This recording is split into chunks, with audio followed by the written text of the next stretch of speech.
You're listening to the N.W.A, the Nubian Wrestling Advocates. You are now about to witness the strength of street knowledge.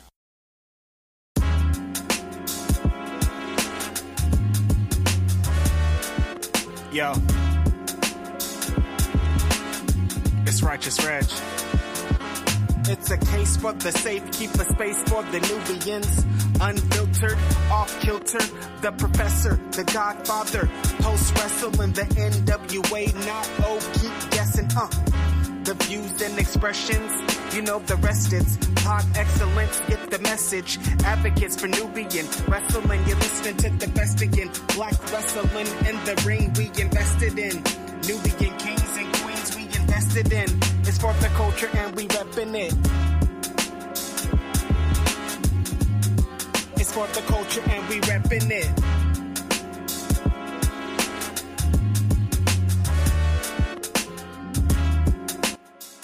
And welcome to the N.W.A. Podcast, the Nubian Wrestling Advocate. The show all about getting color in the professional wrestling business. What's going on, y'all? It's a new day. Yes, it is.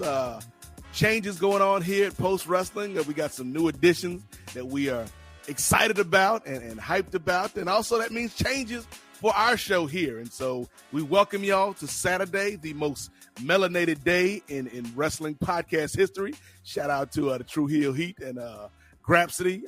We glad to be amongst that number. But let me bring in my co-host, because I am the Godfather, Nate Milton, but I can't do this alone. We got to bring in the man that probably is going to have to shoulder most of the weight on this show, because I'm still recovering, Kris, from that Atlanta Braves celebration I had last night at the house. So I know you're going to be able to hold it down for us, Kris. Y'all give it up for this man who spent all last night in a group chat with Steve Kornacki, Dan Rather, and Rachel Maddow. Y'all give it up for the professor, Kris from L.A., a.k.a. Moderna. Kris, what's good, brother? Hey, what's up, man? Shout out to the Braves. It was a long time coming just for Atlanta sports, you know. Yeah, man. So it's I'm happy for those cats. And yeah, man, election night last night in Virginia for y'all cats. It turned out how I expected, but you know, the wheel keeps on spinning, you know. Yeah, it's a shame. Like, so much of that election was built on this fairy tale of critical race theory, Kris, which yeah. Ironically enough, that was the other title I was going to go with for this show. If we didn't the Nubian Wrestling Advocates, it was going to be critical race theory. Right, yeah. Critical race theory is a class that I actually had to take for my criminal justice master's degree. I really don't think these fools know or understand what critical race theory is. They, but it's a smart thing to do if you're a Republican. It's a smart thing to weaponize a term, right? Critical race theory sounds like, like what Kevin Hart said in that 40-year-old version movie. You using too many big words, and because I don't know what they mean, I'm gonna take them as disrespect. Right.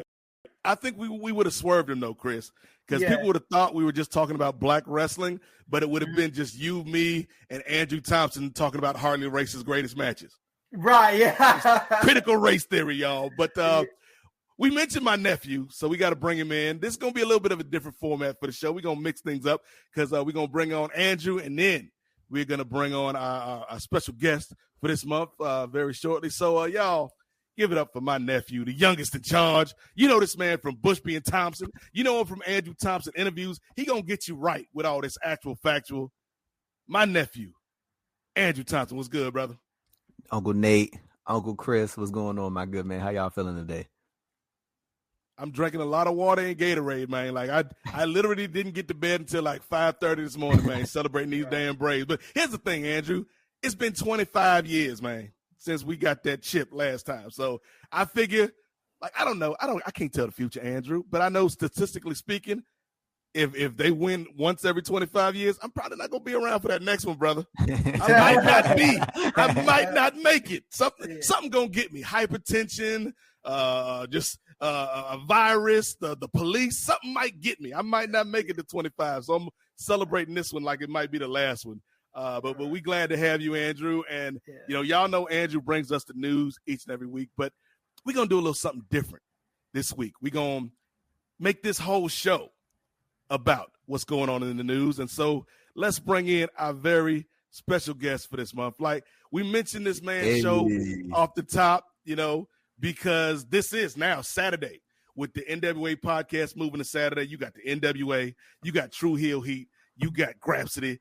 It's the most melanated day of the week for wrestling podcasts. So y'all give it up for our brother joining us. This man is a writer. This man is a analyst. This man is one of the most informative brothers in the game. He got some opinions, and we like to hear those opinions from this man. He is one of the co-hosts of the excellent Grapsody podcast, and you know him as a columnist for Bleacher Report. Making his first appearance here on the Nubian Wrestling Advocates, we got Phil Lindsey in the building. Brother Phil, what's good, man? Hey, thanks for having me, man. Cool to be among 3 other black guys doing this thing. Not a lot of us in this thing, so always cool to see more of us. Yeah, and I think that's one of the things, like, real quick, Andrew, and I just want to talk to Phil about this for just a second. Like, one of the things Kris and I have always talked about is how we want to make the shows that we would have liked to listen to 10, 15, 20 years ago as a wrestling fan coming up, a show that had our voice to it. And I think now with, yourselves and with us, and like we mentioned, True Heel Heat, we got people like Rich Fan doing his thing with Seahawk over at the Torch, like so many black voices, like there definitely need to be more. But like, I think this is a really cool time, brother, for just the doors kind of being opened for us to speak our minds.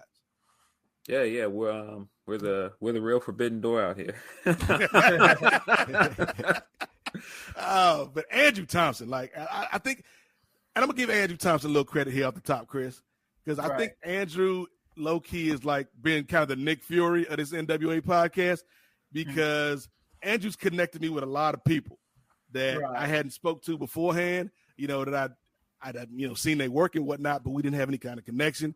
Andrew Thompson been the man behind the scenes, pulling the strings, and he's going to be the man directing us this week on the show. So, nephew, you want to give us some news, man? Let's get into it. But I had to say what's up to my guy Phil, man. What's going on, good brother? What's going on, man? That's my guy right there, man. What's going on? That's the guy, yo. So when you say the Nick Fury, like, I feel like us being in Fightful, me, Will, and Reg, like, I don't feel like we're there if Andrew didn't open that door. So, shout out to the brother. I greatly appreciate that, man. But let's get into this news. It's so much to get into. The first story of the day, I'm pretty sure all you guys heard about it.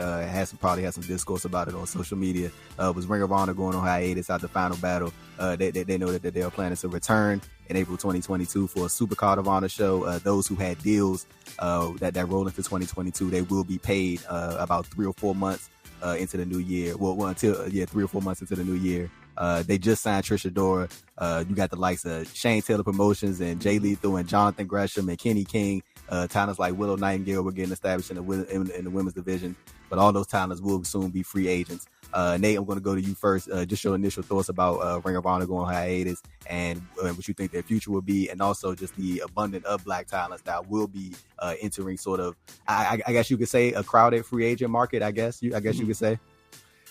It's a lot of emotions on this, man, because like I think for most of us here and most of the people listening probably, like Ring of Honor was this promotion that captured a lot of our attention and imagination. And I'm thinking particularly of, the era when you got, AJ Styles and you got, guys like Samoa Joe and Christopher Daniels, of course, CM Punk, Bryan Danielson. Like, I think the importance of Ring of Honor can't be understated. I made a joke on another podcast a few weeks ago that Ring of Honor is kind of like Little Richard. And what I mean by that is, follow me on this, nephew. If you've ever seen like Little Richard do any interviews, He's like, man, everybody stole from me. They took my music. They took my moves. They took my style. Everybody stole from Little Richard and got paid. And when you look at ROH, like, we don't get NXT, most likely, without the influence of ROH. You know, we probably don't get AEW without what ROH did. Like, ROH had such an impact, no pun intended, because they did influence Impact as well. ROH had such a huge impact on the business, and it's unfortunate that this is where the story is right now. Like, I hope this isn't the end, but it doesn't sound good, at least to me, the way they're presenting it. And then in terms of the talent, Andrew, like, I think if I'm Tony Khan or if I'm Vince or if I'm whoever's out here signing checks, like, this should be like, there should be no stopping you from scooping up this talent, because we've been talking for months about, you know, you can't use the excuse of there's nobody out there or they're all under contract. Because as you just mentioned, Andrew, there's a lot of free agents that happen to be black that are great talents that's going to be on the market, man. And why wouldn't you want to sign a Jonathan Gresham or Trisha Dora, Shane Taylor Promotions? Like, I think that there's an opportunity here, and I hope that the opportunity isn't wasted. And I'm not speaking to the performers. I'm speaking to the people in charge of the decisions. Because as optimistic as I am, and this is coming from an Atlanta sports fan, Phil, so you always got to take optimism with a bit of trepidation. Like, I'm optimistic and hopeful for these brothers and sisters, but I want to see it. Like, I want to see the proof in the pudding, Andrew. For sure. And Phil, like, we just mentioned Jonathan Gresham. I think a lot of people are focusing in on Gresham, but like Nate mentioned, we got Shane Taylor Promotion, we got that whole crew right there, full of talents. Con Moses, you got Ron Hunt, and you got O'Shea Edwards, who I know you're a big advocate of. Like, are there some other guys in Ring of Honor, some other black talents who you looking at him, like, you thinking people should really be, like, you know, thinking about sort of bringing these guys in? You can even mention like an Eli Isom or world famous CB who sort of underwent sort of a character change recently. Yeah, I think Gresham is gonna be the top of most people's list, but man, I know you said black talent. I'm curious where Trish is going, and I'm wondering like where is like Roxy going, and some of the women are in that women's division. Yeah, I don't know. It's crazy because, like, I really think I would like to see Trish go somewhere where she could be like the face of a division. I don't know if that's AEW. Maybe it's Impact. I don't know. Yeah, what you think, Kris? You think more so of like you think you could see Trish landing in an Impact Wrestling, something along those lines, and sort of be the head of that women's division, or in fact in there? Yeah, I think so. I think AEW, as much as I've been loving them for the last few months, I'd still think that they can use whatever women they can get their hands on that's out there. I still don't think they're quite exactly where they need to be with their women.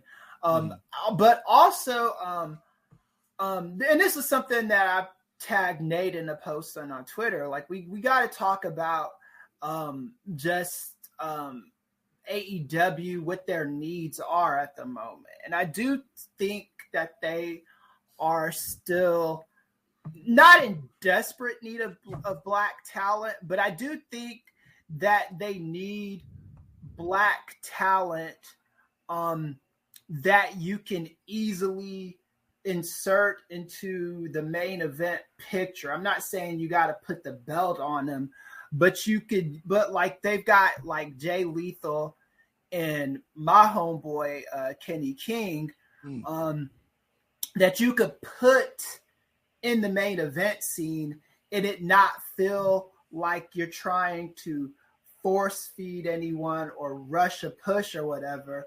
I remember I was talking about this with Phil last night. I called into their Grapsody show.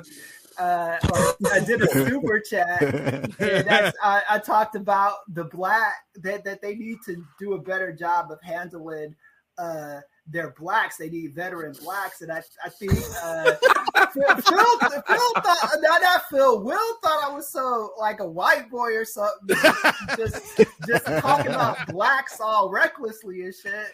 It's like them super chats, it take a lot of characters, man. I don't have, typing in African American wrestlers takes up too many goddamn characters. The blacks. Yeah. The blacks. So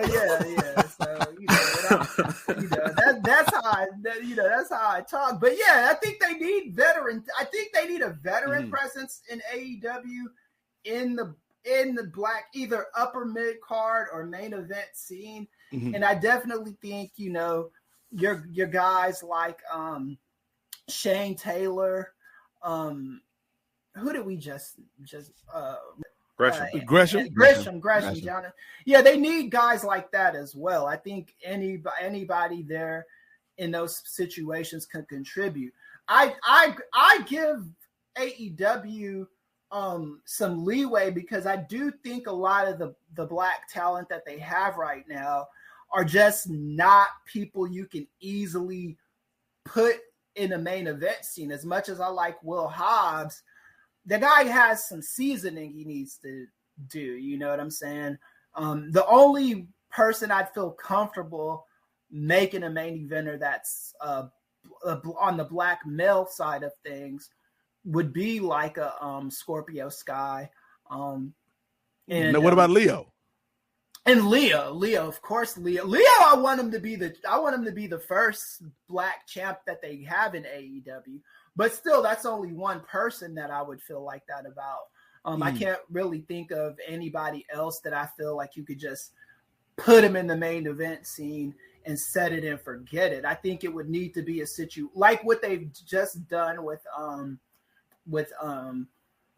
Adam Page. You know what I'm saying? He was put in that scene, but they didn't just jump the gun with it. They kind of let it marinate for a little while. Yeah, he wasn't ready at the very beginning. He wouldn't have been. I don't think it would have worked. Right. Yeah. So I think that's kind of what they have to do with the current black talent they have. They have to do things like that. And then they also, I think you do, because we're in a microwave society right now. I think you need black people in that situation. Someone there to just, like a Kenny King that could just be, come out there, start shit with Adam Page when he gets the belt.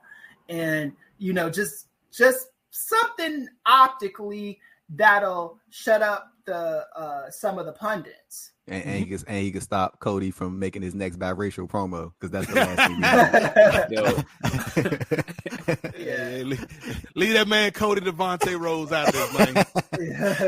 But like so to circling back around the Ring of Honor, like as we saw yesterday, they just announced AJ Gray and Effie are going to be a part of their Honor for All show.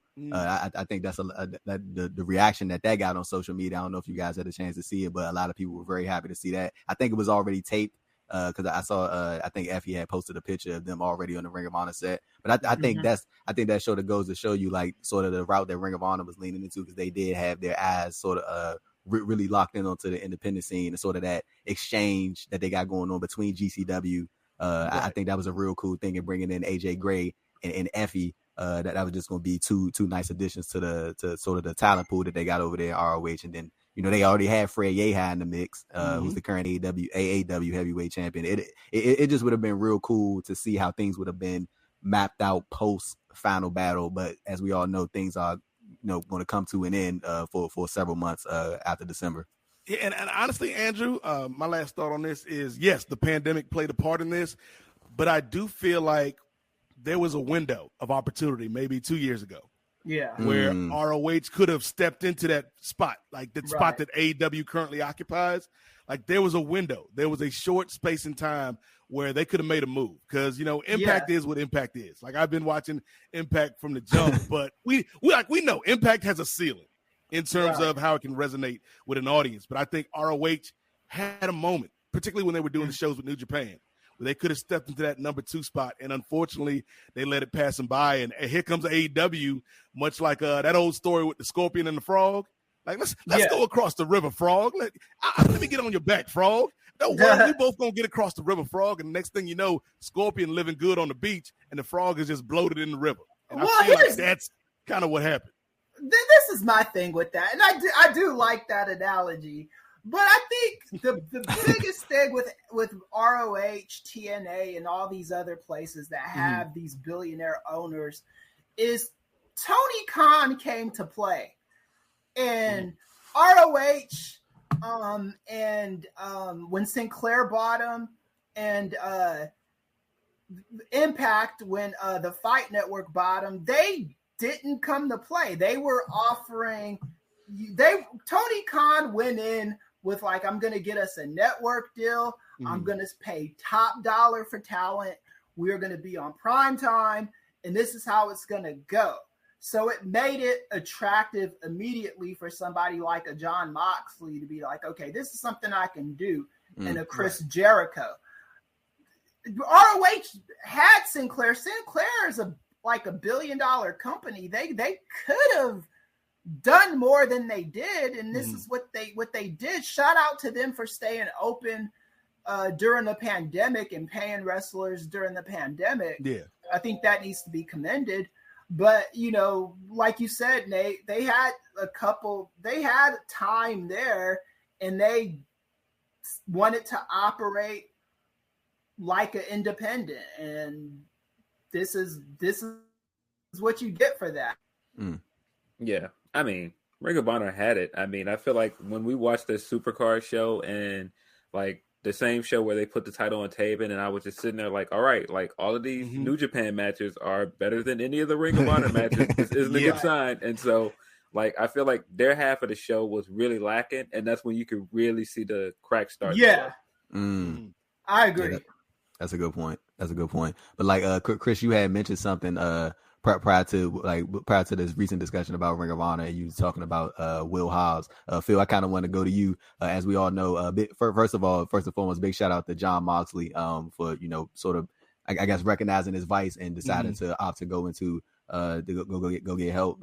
Big respect to him, and I'm pretty sure we all root for him to pull through. But no doubt. There's an open spot now in that AEW World Title Eliminator Tournament. We don't know exactly what they're going to do. Tony Khan, he of course always one that got something up his sleeve. But Phil, would you sort of go the route? I know me and you had talked about this on Twitter.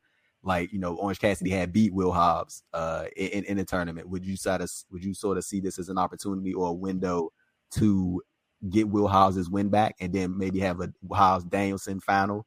And maybe they'll probably lean towards that, or maybe Hobbs might be that first big challenger for Hangman. Or do you think they'll probably go the route of Tony Khan pulling the big bucks out of his bag, and we'll probably get Punk and Danielson or something like that at Full Gear? I don't think it'll be Hobbs, unfortunately. I think it's too soon to do the Punk match. I feel like it's got to be Miro, only other guy that's in the top 5 that's not in the tournament. So I feel like it's got to be Miro. That's the only one that makes sense to me. Yeah, and that's a good point, because it does kind of bring Miro back, coming off of that loss to Sammy. So, yeah, I like that. And real quick about Hobbs, like I love that brother. Like, I think he's got all the tools, like to be next up. Right. But I do feel like you're right in a way, Kris, where he needs some seasoning. Like, he got to cook a little bit. Like, and I don't. The one thing I don't want to see with somebody like Hobbs is you rush this dude and then you end up wrecking this dude because you didn't have the patience to work with him. And they've been telling a good story with Hobbs low key. If you've really been paying attention, like even when Punk beat him, Punk cut a promo the next week on that Dynamite taping, and he was like, I almost lost to Hobbs. I just picked up on one mistake he made. Punk pretty much came out and said, I beat Will Hobbs in a fluky way. And every time Will Hobbs loses, it's never like a straight up. It's always because he does one thing wrong that the veteran picks up on and loses in that way. Like when he lost to Christian, and when he lost to Punk, So I do think there's a story being told with Hobbs, and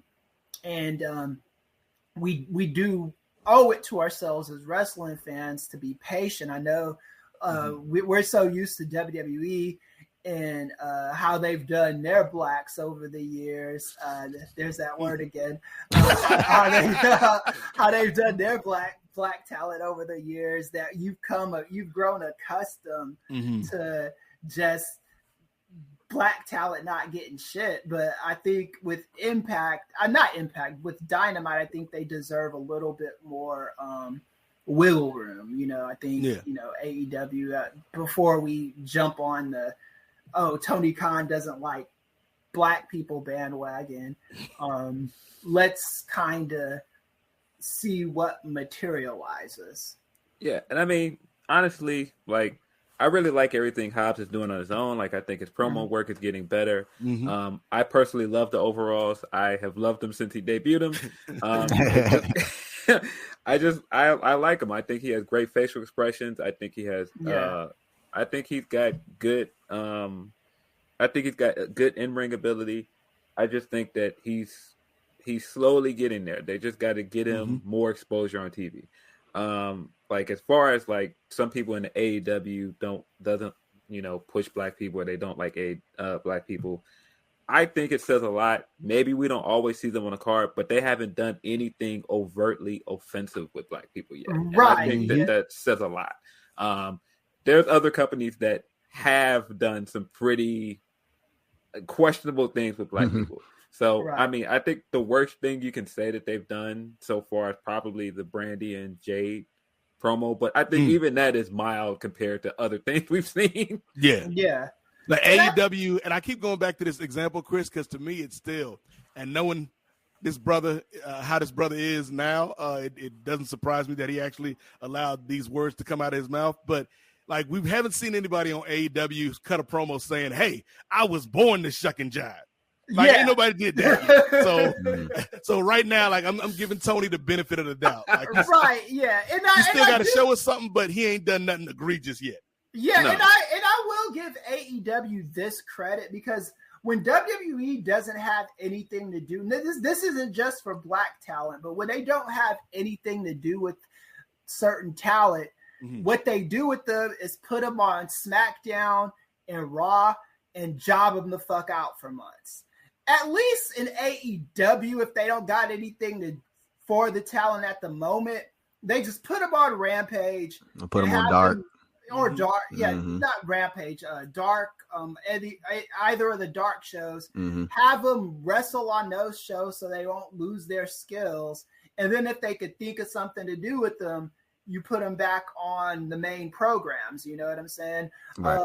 And I think that's a better way to do it than just like, we've got nothing to do for Apollo Crews, let's job them every single week. That doesn't make sense to me.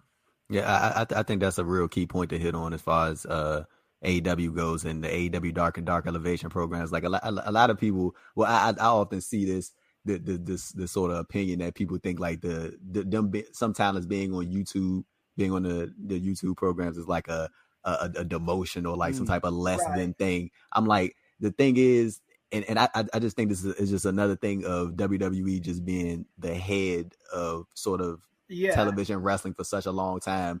We aren't used to seeing like, condition. Exactly. Like, okay, this person isn't on TV right now and they don't have any storylines for them. So let them get some working on Dark and Dark Elevation. They're literally on both shows. And the thing is, like, I get the sort of, I guess sort of the complaint, like, well, the matches aren't that long. Well, I'm like, if everybody had 5 to 10 minutes, the show would be like fucking 5 hours long. Ain't nobody got time for that. I mean, you know what I'm saying? I think people get confused with Dark and Dark Elevation because they're literally dark matches. Everybody does dark matches.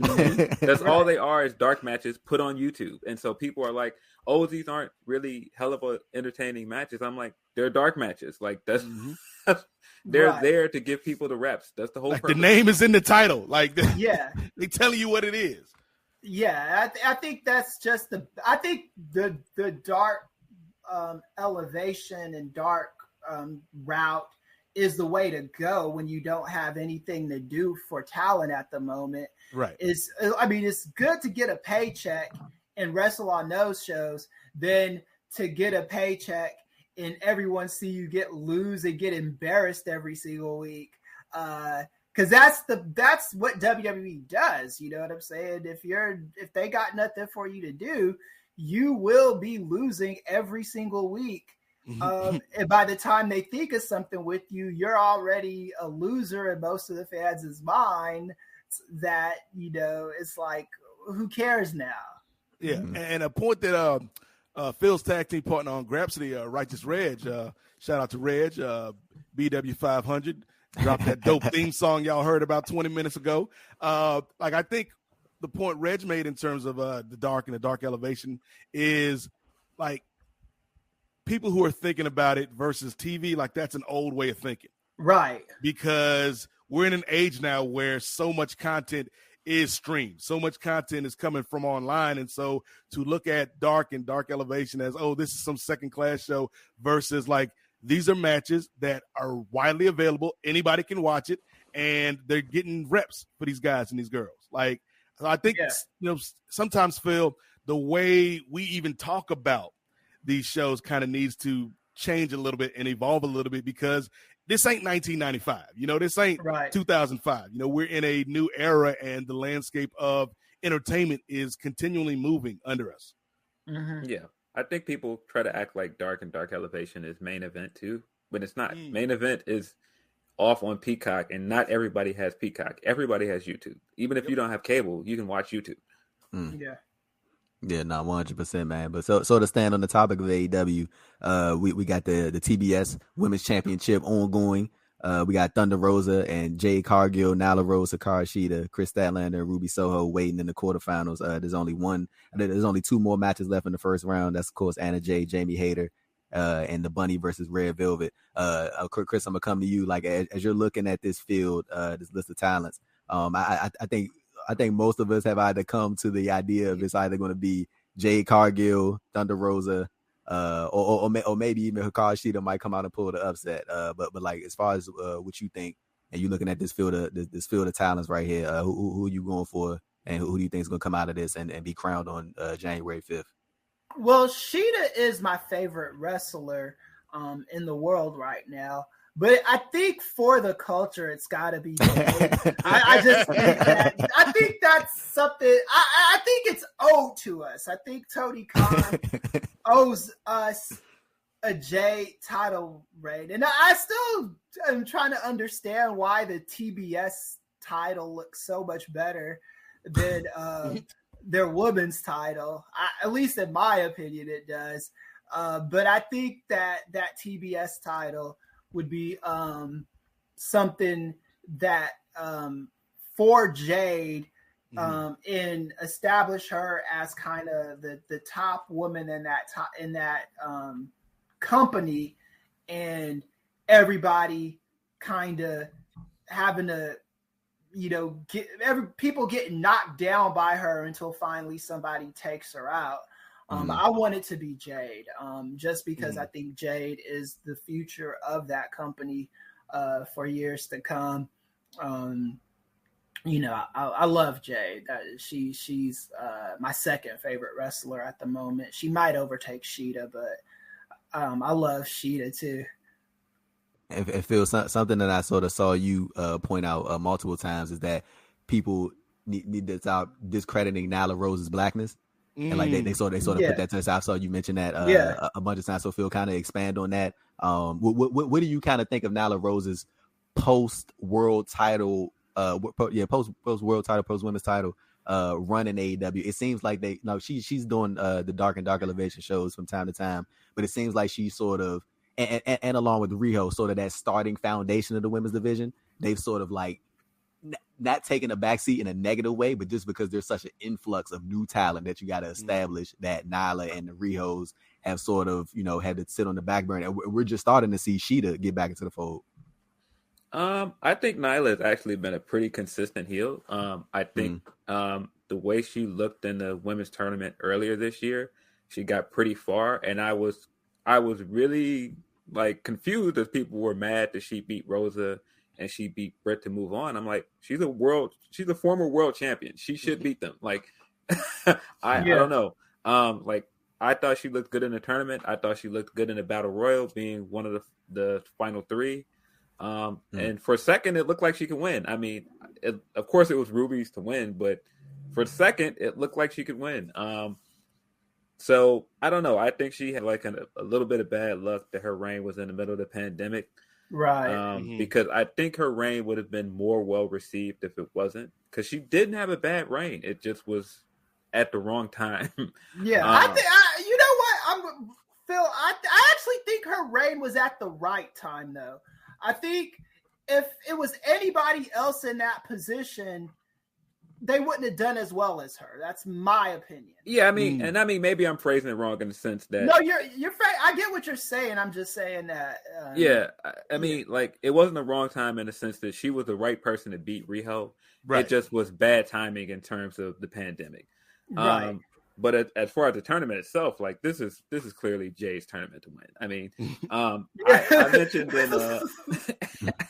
mentioned in an article where I was picking like the picks to win this thing, that I feel like it's very strategic for them to make a title that isn't technically a women's title, because nowhere on it does it say women's title. It just says TBS Championship. And to have somebody that looked up to China be the first person to wear it, kind of like China was with the Intercontinental title, I think it makes a lot of sense. Say, what say you, Uncle Nate? Man, this just goes to show you, like, if Uncle TK don't know much about anything, right? Like, if you can criticize this man on the way his football team is operating, you can criticize this man on maybe some of his wardrobe choices, but you cannot criticize this man when it comes to adjusting on the fly, which is one thing I've always given this brother credit for, man. Like, Tony Khan hears people, and he makes adjustments in a way that very few rich people, and this is not just in wrestling, this is in any industry. Like, rich people are stubborn, man. They set in their ways. Tony seems to be able to listen and adjust. Like, we saw that, with things like the Dark Order. Like, when the Dark Order first came out, nobody was really feeling them. Now they're one of the most over groups on the show. We saw that in terms of, black wrestling draws. Like, Tony heard there was an immediate concern, and so he's taken steps to get better on that these last couple months. And with the women, like, the women has always been one of those points that a lot of fans have been critical of with AEW.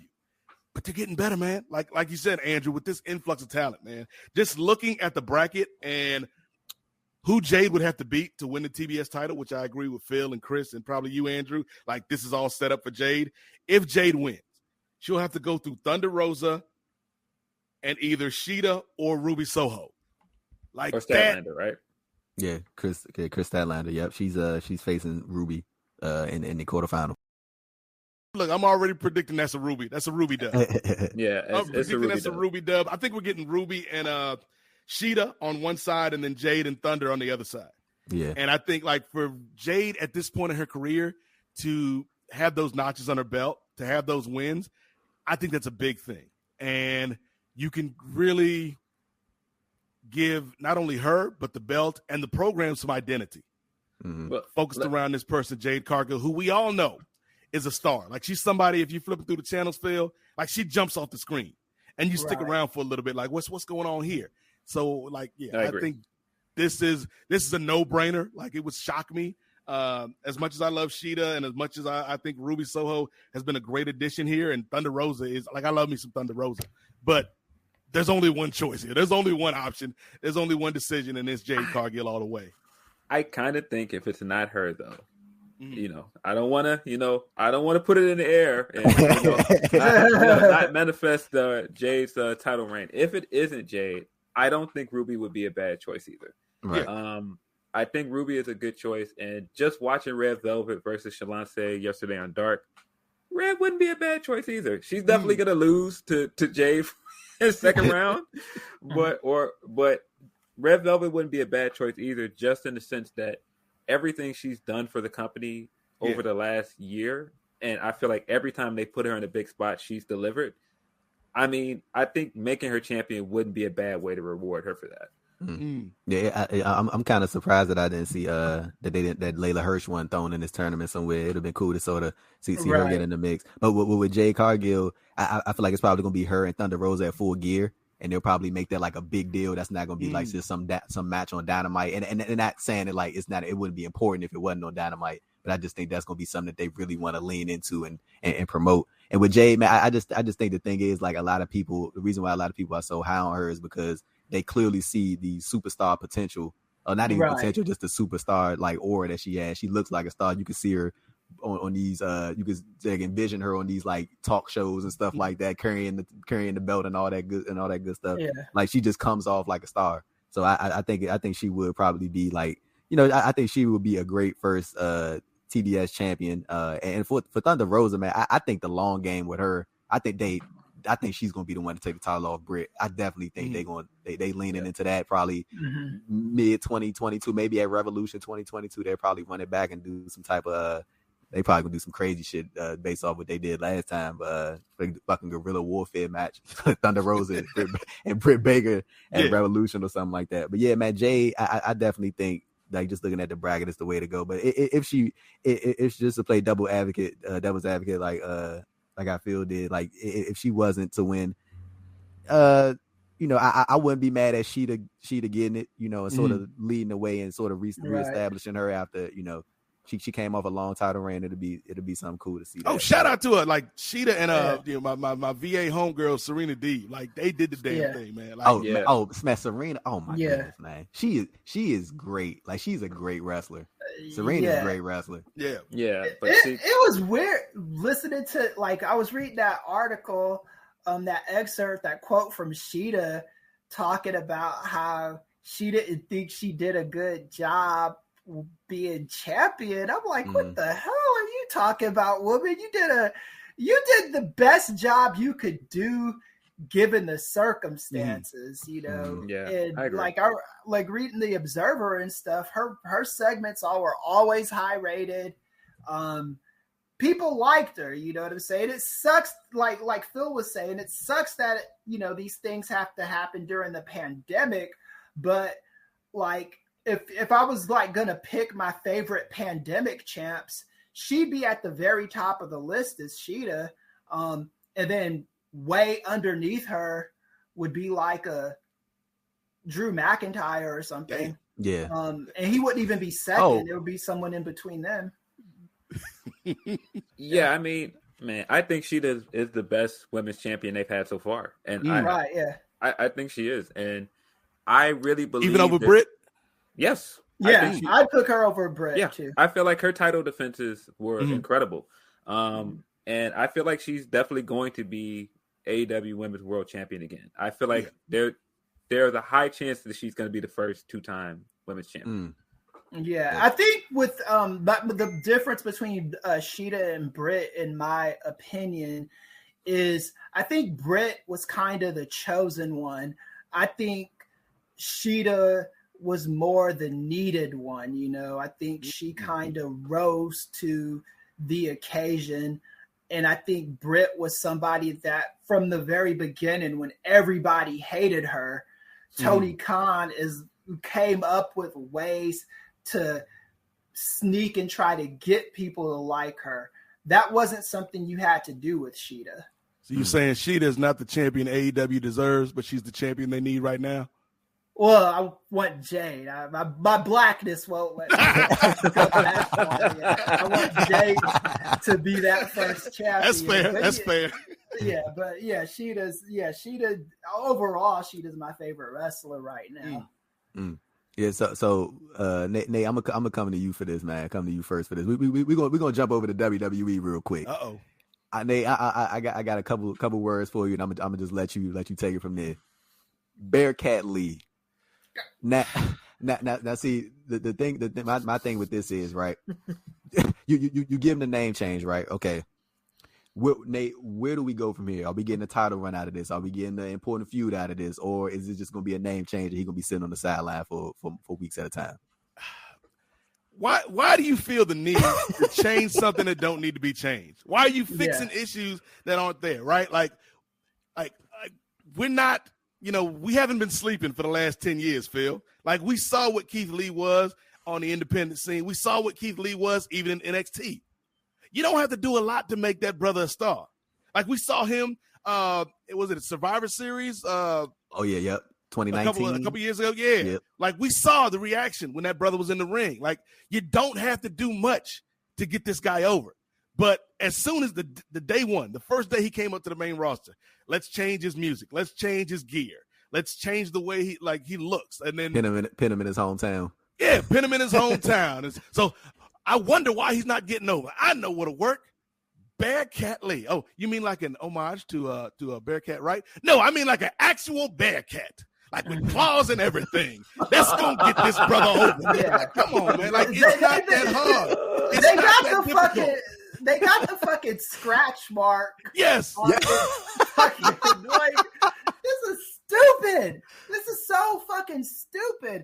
I remember listen, like I was talking to Dr. LD Shabazz, wrestling historian, RIP Dr. Shabazz. And he told me we were talking about Bearcat Wright.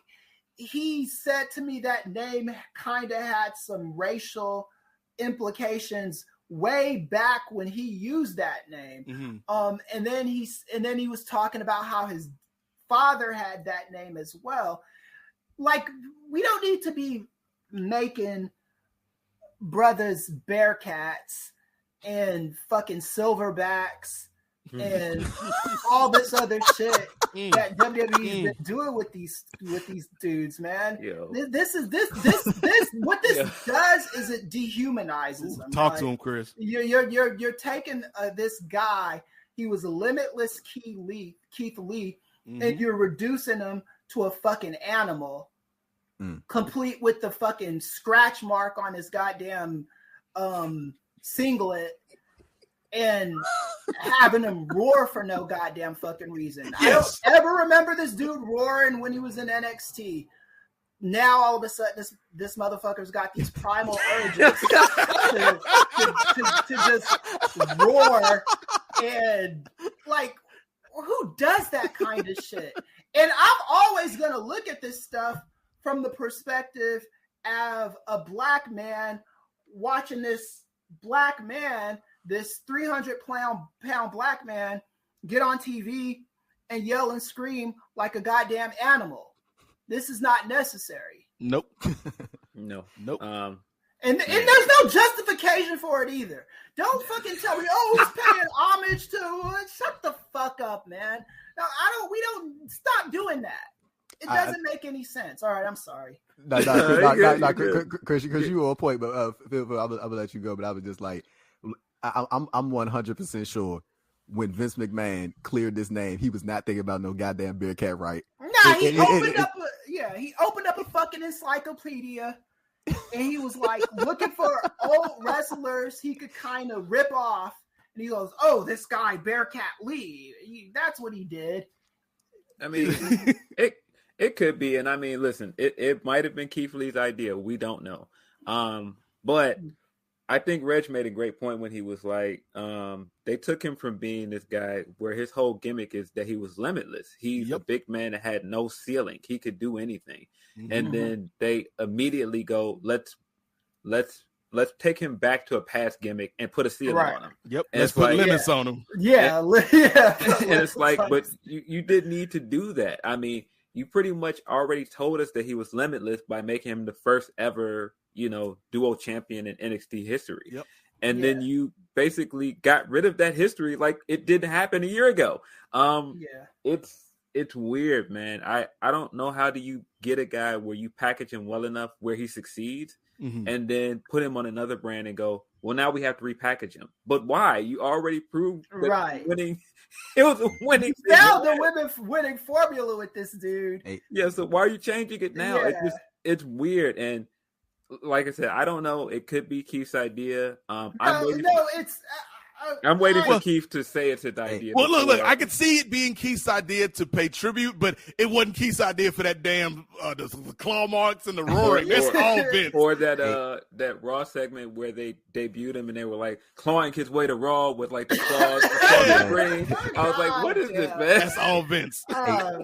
Kris, would you say this also is another example of just well, NXT isn't what it was, but do you also just think that the likes of a Keith Lee is just another example of that disconnect between Vince McMahon and sort of the things that worked with the NXT talents and just how the transition is not always smooth? Right. Yeah, I do see it like that, Andrew. And I'm sorry, but there's just no reality, no planet, no realm where I believe that Keith Lee was like, you know what, Limitless is cool, but let me be a fucking Bearcat. That's what I want to be. I just don't see that. I can see him that being his idea in the sense that, okay, they can't think of anything for me to do. Let me just throw this Bearcat shit to the wall to see if it sticks. Maybe Keith Lee can turn this into something that all the fans latch on to. I just don't see the way he's currently acting. I don't see how that goes that far. At least with Mark Henry, when they tried to turn him into the Silverback, he had enough tenure in that company to where he was like, okay, this Silverback shit right probably needs to stop now. Keith Lee, and he doesn't have a Mark Henry as an upper statesman that's working in that company that tell him, look, man, come up with something else for this dude. But yeah, man, Keith Lee, I'm not gonna, and I've met Keith Lee before, and he was a nice guy. And when I talked to him about the Limitless thing, it was only for like 5 seconds because I don't want to make it sound like I'm friends with Keith Lee, but he was excited about the Limitless stuff, and now he's a Bearcat. Okay. Yeah, and I mean, I brought this point up when they did the Apollo thing, and you know they made him heel. I didn't know it was going to be a heel thing until he cut that promo after he became Bearcat, and I was like, okay, so he's a heel. And when you couple that with people saying it's a tribute to Bearcat, right? You just can't do both. You can't make being proud of your heritage a heel move. It just doesn't work anymore. It just doesn't work anymore. It's not going to get a certain sect of fans to boo you, right? And the other fans that don't understand the correlation, they're going to be confused what to do to that as well. Like, are you telling me that we should be proud of this, you know, former black champion that is like the first like unrecognized world champion, and now because he's taken on that name and being more aggressive, we should boo him? But why? Yeah. Right. Like I think Phil hit on a point, and I also think that goes to show you like sort of that just bad WWE booking. Like they think a person can't show aggression while being a babyface. You can be you can go in the ring and beat the shit out of somebody and still be a good guy outside the ring, or just a good talent overall. Like what Keith Lee is, I just think that he's just a likable person overall. He seems like just a very chill person, and it's easy to root for him. And Nate, I kind of want to get your thoughts about this. Like when Keith Lee initially came out, when he addressed his whole health situation, and we talked about that several months ago in the podcast. Yeah. You would naturally think, and I know everybody's not a fan of involving real life stuff into these storyline products, but the fact that his situation, he openly said that it could have been a fatal thing. Like it could have went way off the rails. Imagine if they had just aired that video unedited, exactly what it was on a Monday Night Raw, and people in the audience would be like, "Damn, Keith Lee went through all that," and then have him come out right after that. Can you imagine the ovation that he could have got, and just the way they could have go by just letting people know, like, this dude damn near had a near fatal experience, bro, and he's here right now in his hometown. Like that would have probably been like one of the coolest moments, and then you could have built off of that. Yeah. I just want to kind of get your overall thoughts on like how they felt like they had to turn Keith Lee into a heel when there was like such an obvious babyface route to go. Well, here's the thing, nephew. You asked me, could I imagine if this happened? And that's a key word, imagine. And the answer is no, I can't imagine that could have happened, because you got to look at who we talking about, Andrew. This is the WWE, man. Yeah. Like they are not in the business of nuanced storytelling, right? Like we've seen it before. Like they they have an issue with this. Like, I'm thinking in particular of instances like, Jeff Hardy, dealing with his alcohol issues, the way they turn that into a story. I'm thinking about, Dean Ambrose saying that, the cancer should have killed Roman Reigns. Like, this is not a company that knows how to finesse that line between reality and fiction, Phil. And so, like, no, I wouldn't. If I'm Keith Lee, and my two options are either y'all do a storyline based around my real life issues that I've overcome, or I'm a damn Bearcat. I guess I'm gonna have to go with the damn Bearcat because I'm not gonna touch my personal life because you don't know how to tell that story. Right? Yeah, there's a very human story to tell with a guy like Keith Lee. To piggyback off of what Andrew said, there's a man there that went through some things that did what he needed to do to get to NXT, to get to WWE, overcame an illness. Very human story to tell with that brother, and the fact that they've gone the Bearcat route. It's almost a little heartbreaking, from my vantage point, to see them just kind of, we can't think of anything better to do with this brother than that, Yeah. I wonder what you think about that, Phil. Like, do you think there's a world that exists where they could have told a more nuanced story about, what this dude has actually done in his life and overcome and gotten to this point? Yeah, I think there is. But it just seems like wrestling is just still afraid to talk about COVID in a real way on TV. And so it feels like that's part of why they wouldn't do it, because then they would have to talk about, okay, well, of having COVID and the realities of what he went through.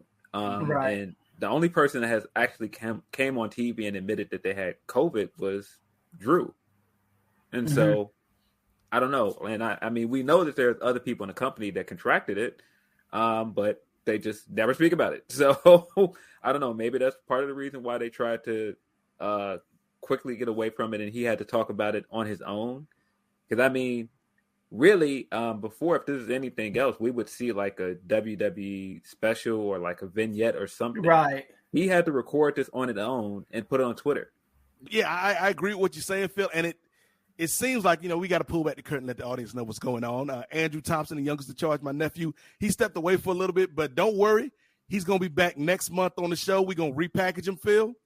No longer will he be the youngest in charge, Andrew Thompson, but he's going to be the wildebeest.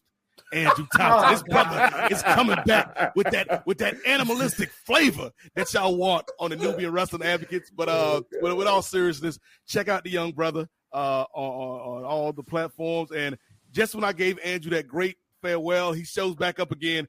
So Andrew is back, y'all. The brother just dipped out for a second. I was telling the people, Andrew, we were gonna, much like Keith Lee, we were gonna bring you back next month in a new character, but you weren't gonna be the youngest in charge, Andrew Thompson. You was about to be the wildebeest, Andrew Thompson, on these streets, my brother. How you like that name? I'm not a fan of it, but you know what? We gonna keep it going, man. But like sort of like I know y'all was still on the topic of Bearcat Lee. Like I just think it was just a very, very rash move by WWE to just say, hey man, let's just switch this dude's name up and completely divert away from why people like him. And it's just a natural thing. People just naturally like Keith Lee. This isn't like some rocket science thing or like something like, well, we gotta put this thing in front of him. Like Keith Lee is more physically imposing than half the dudes on the Raw roster anyway. So like just have him go out there and just smash people. Like there's no reason why Keith Lee couldn't be involved in the WWE title picture. Like it would have been cool to see a Big E Keith Lee program. But like because not to divert too much of it. I know we talking about Keith Lee, but like I sort of got it in my head that they already looking at Rollins. Like that's like it. I'm kind of worried about Big E's title. I ain't gonna lie to you. I feel like they locked in on Rollins, but with Keith Lee, man, like I just want to know where this is going. Like you change his name, okay, now what? What's the next thing? You gonna have him chase around the 24/7 guys, or you gonna keep having him just beat Gulak or don't give him ideas, man. Don't give him any ideas. You know what I'm saying? Well, you know what I'm saying? In 20 different seconds. But you will follow up, Kris. Well, yeah. Well, historically speaking, with WWE, when it comes to black talents as world champ, unless their name is The Rock, and to a lesser extent Bobby Lashley, usually those black guys act as a transitional champion, not just the black guys, but the black women too. You know, they did that with Kofi Kingston. You know, that the whole time during Kofi's run, I'm sure they were thinking, all right, how do we get this belt back to Brock Lesnar? You know, let's do it on a Fox show and let him lose in 10 seconds to kind of tell people where Kofi's really stands with us. You know, the same thing with Bianca Belair, because, you know, look at where she's at now, you know, so it's they have a formula. Unfortunately, maybe it's not purposely racial or not, but the formula is noticeable to people like us. Would we see it repeatedly happening with the black talent? Yeah, I think that's a key point that Kris hit on, and something else that he said that I think we need to discuss. Bianca Bel-Air, guys. I think we all are sort of in agreement that beginning of this year until you go July, Bianca Belair was legitimately the key piece to that division. She was a breakout star. She had a hell of a year from that January to even late 2020 into, you know, where we are right now. But it all seems like it sort of just went sort of left. And if I'm gonna come for you for this, Nate, I know you went in on the 2021 SummerSlam post wrestling podcast with John Pollock and Kate from Montreal. You went in on this whole Bianca Belair losing the title. Man. I got 20 seconds. John Pollock had so many hateful emails for stuff that he didn't even say. Right? No, 100%. And but see, the thing is, and then immediately following that, they had the Extreme Rules show, and they ran it back with Becky and Bianca, and, you know, went to a DQ.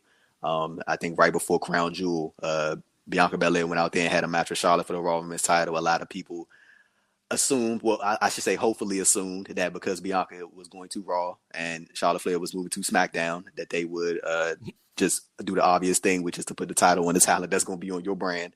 And now we're at a situation where Bianca just lost a Raw Women's title match to Becky Lynch this past Monday.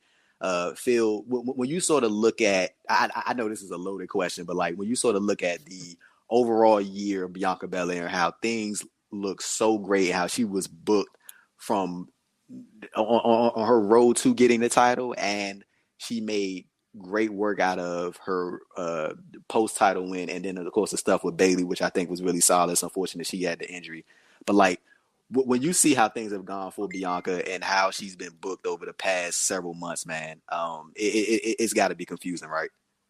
It's extremely confusing. I still don't get why they took the title off of her at SummerSlam.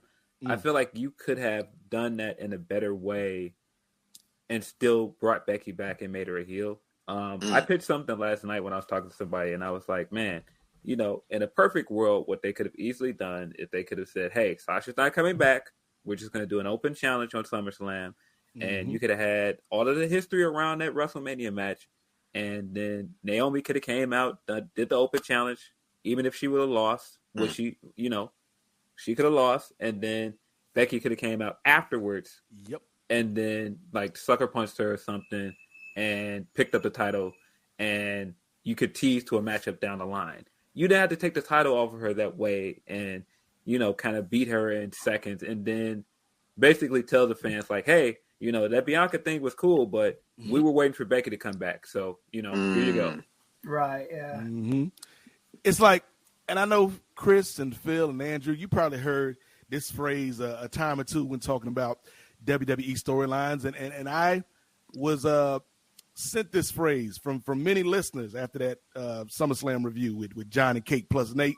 You know, the phrase is the phrase is, let the story play out, guys. Let it play out. Let it play out, guys. Let it play out. It's going somewhere. Be patient. Be patient. Yeah. This happened in the summertime, y'all. Right. It's damn near Thanksgiving.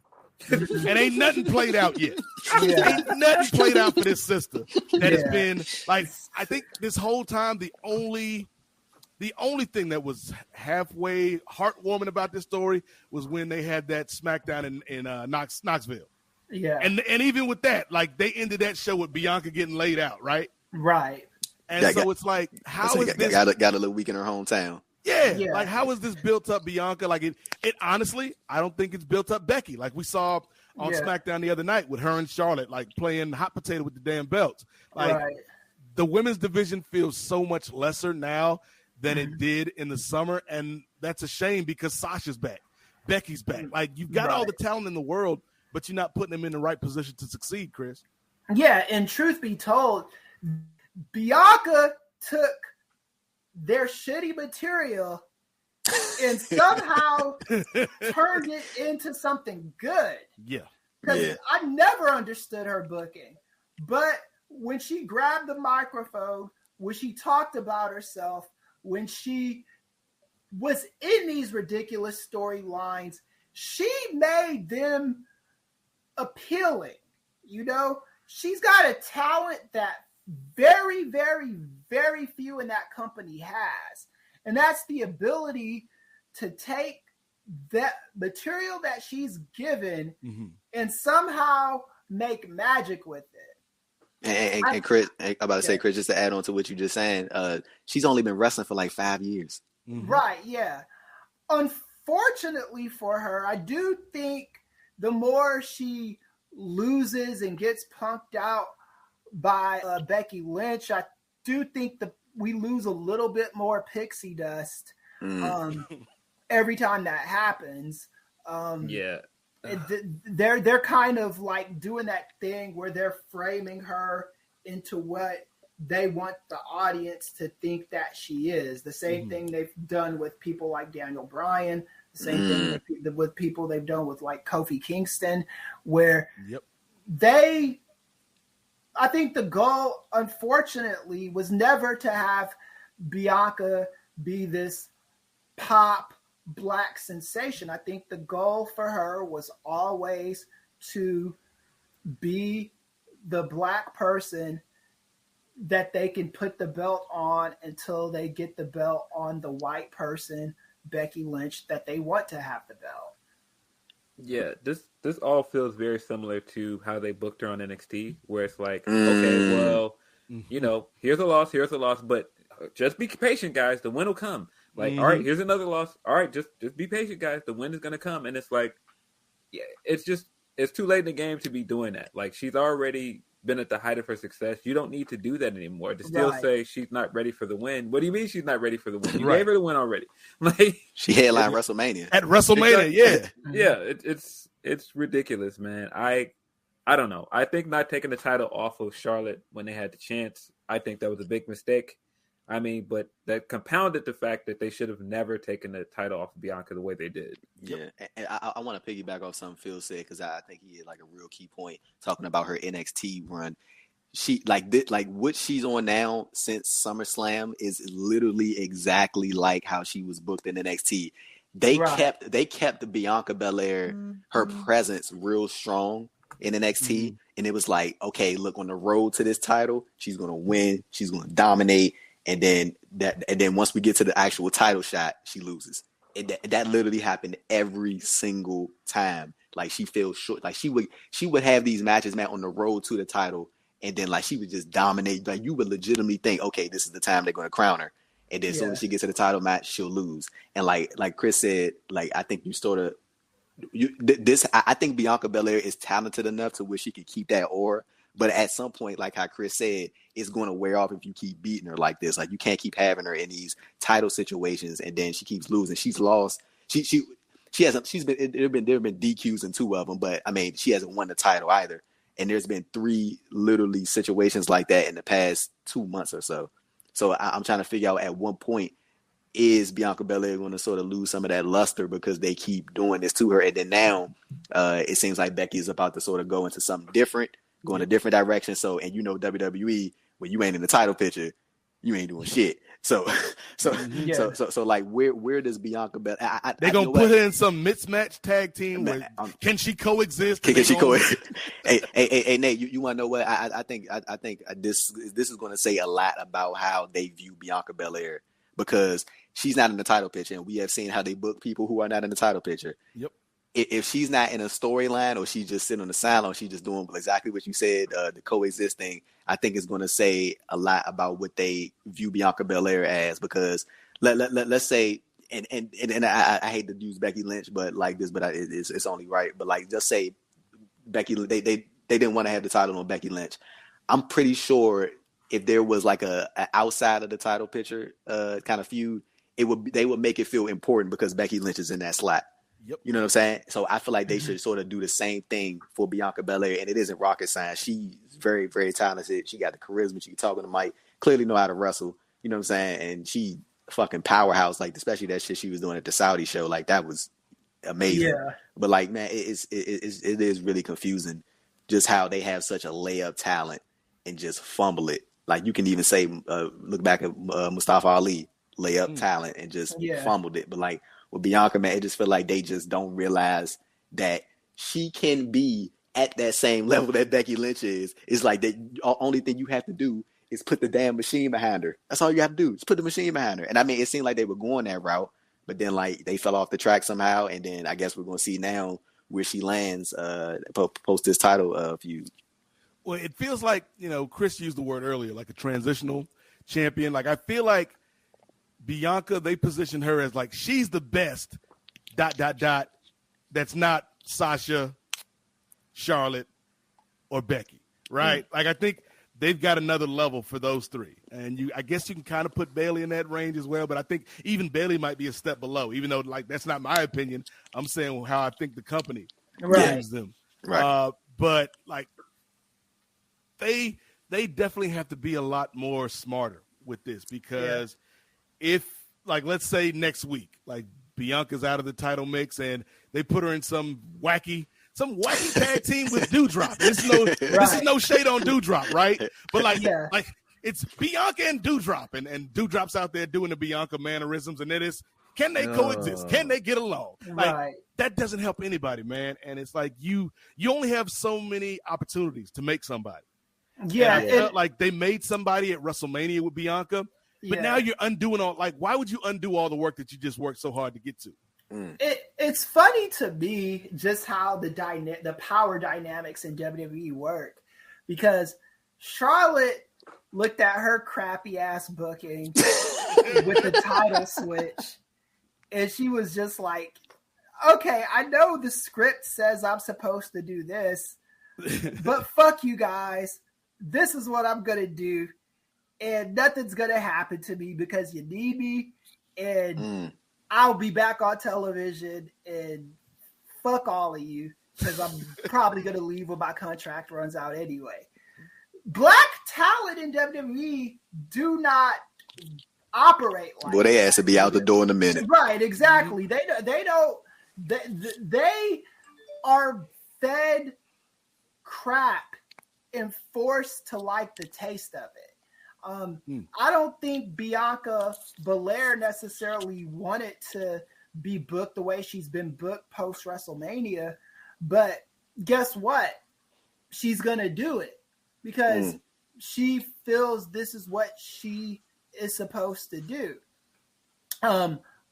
And I'm not even saying this as a knock on Charlotte because look, we all know that the title switch was booty, but I'm just saying this to just kind of speak to how black talent in that company operate versus someone white and privileged like Charlotte Flair. Because I promise you, if Bianca was in that same exact position, she would just be happy to be in that position.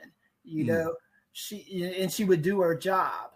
I don't know if that's a good thing or a bad thing, but it's a thing. Well, even with Phil, like if we look at arguably like the most protected black performers on the roster, I would say the New Day, because they're so valuable to the WWE. Like, I can't see Kofi or E or King Woods getting away with like some of that nonsense, man. Like, I think there is a pecking order, and it's not always based around talent. It's weird because I do think when they want to, they can do good secondary feuds with their women. Like if you look at the storyline they're doing with Naomi, I feel like that storyline is better than either of their title storylines right now. And so they can do it. I just don't know why they're not consistent. and Nate, you had already mentioned it. King Xavier Woods, man, got his big crowning moment at Crown Jewel. It was really cool to see. Xavier Woods did his post-match promo, clearly emotional. Was very happy because I'm pretty sure we all know Xavier Woods has openly spoken about it for years that he's wanted to win King of the Ring. Kofi got the WWE title, Biggie got the WWE title. Xavier Woods all he wanted was King of the Ring. Phil, I know me and you had sort of talked about it a little bit on Twitter. Like we think there should be something more than just the King thing coming from this. Like maybe a mid-card title run, maybe he'll hold the U.S. title, the IC title, which one. But sort of like when you look at this King of the Ring thing, and this has been a thing WWE has sort of, and it's only been back for like 2 years or so, but they've already sort of like run it into the ground. The gimmick, the King gimmick. Do you think Xavier Woods has like just the overall talent to just combat all of that and turn this into something very unique that people will end up talking about years from now? I think if anybody can, Woods can. I feel like he's very creative. I feel like he is gonna. I feel like he's going to pitch some ideas that are off the wall to do with the King of the Ring gimmick. He's not going to just go and come out and do like the royal stuff every week like we see other guys do. He's a little bit smarter than that. So if it was anybody else, I would be a little concerned, but I think he can do good things with it. And I absolutely think that he should eventually get like an IC title shot at some point. I mean, anything to get Nakamura away from Corbin. I don't know why we're doing the Corbin stuff again, but get this man away from Corbin, please. And Kris, as far as Xavier Woods goes, no negative comments from Booker T yet. Yeah. Hold on, Andrew. Yeah. Let me get that hot tag, Andrew, because we know people that's listening to this podcast know. A few months ago, Kris was real adamant, feeling some type of way about Booker T out here in the middle of the ring, knighting people and giving people positions of power. So, Kris, are you going to be consistent with your criticism? Because Xavier Woods made Kofi the right hand of the King. I enjoyed it. I thought it was cool. But, Kris, are you going to be consistent or are you going to flip-flop just because it's not Booker T? I'm going to be consistent. I thought that shit was just as silly as they did with Booker T. Here's the thing with that. I'm happy for Xavier Woods because this is what he wanted. I'm happy for Austin Creed. This is what he's wanted. And this is what he's got.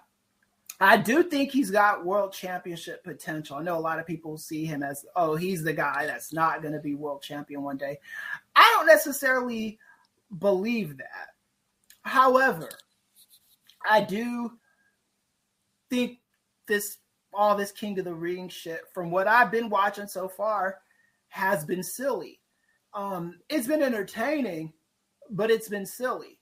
Mm-hmm. And I think it's setting Woods up to get destroyed by somebody who sees this goofy shit that he's doing. Someday, some monster in that company, and when I say someday, I'm talking about within the next 6 months to a year, however long they decide to run with this King stuff with them, somebody's going to come out there, take this motherfucker's crown, stomp on it, break the goddamn scepter, and leave him laying. I hope I'm wrong, but I don't think I am. I think he's being set up. Somebody, Braun Breaker, whoever's next in line is going to come up. They're going to see Woods. They're going to be like, this guy is a joke. Let me destroy this nigga's crown. Excuse me. That was, I went the whole show without an N-word. They were going to catch my man lacking. That's what you're saying? Go back and edit that out, future Nate. Okay, yeah. So they're gonna catch him slipping, and he's getting his ass beat. And I think we have to enjoy this while it lasts. That's my opinion. Well, I'm gonna say, Kris, I hear what you're saying, brother, and I do respect that you stay consistent. I'm glad He that ain't you fold. didn't flip-flop. He ain't fold. He ain't fold. But like I have been enjoying it, man. Like I think just from a personal standpoint, not just as a viewer, but like as somebody who roots for those three guys, Woods, E, and Kof. Yeah. Like just I want all the good things to happen for them, man, because they've earned it. They've worked hard for it, man. And I enjoy it.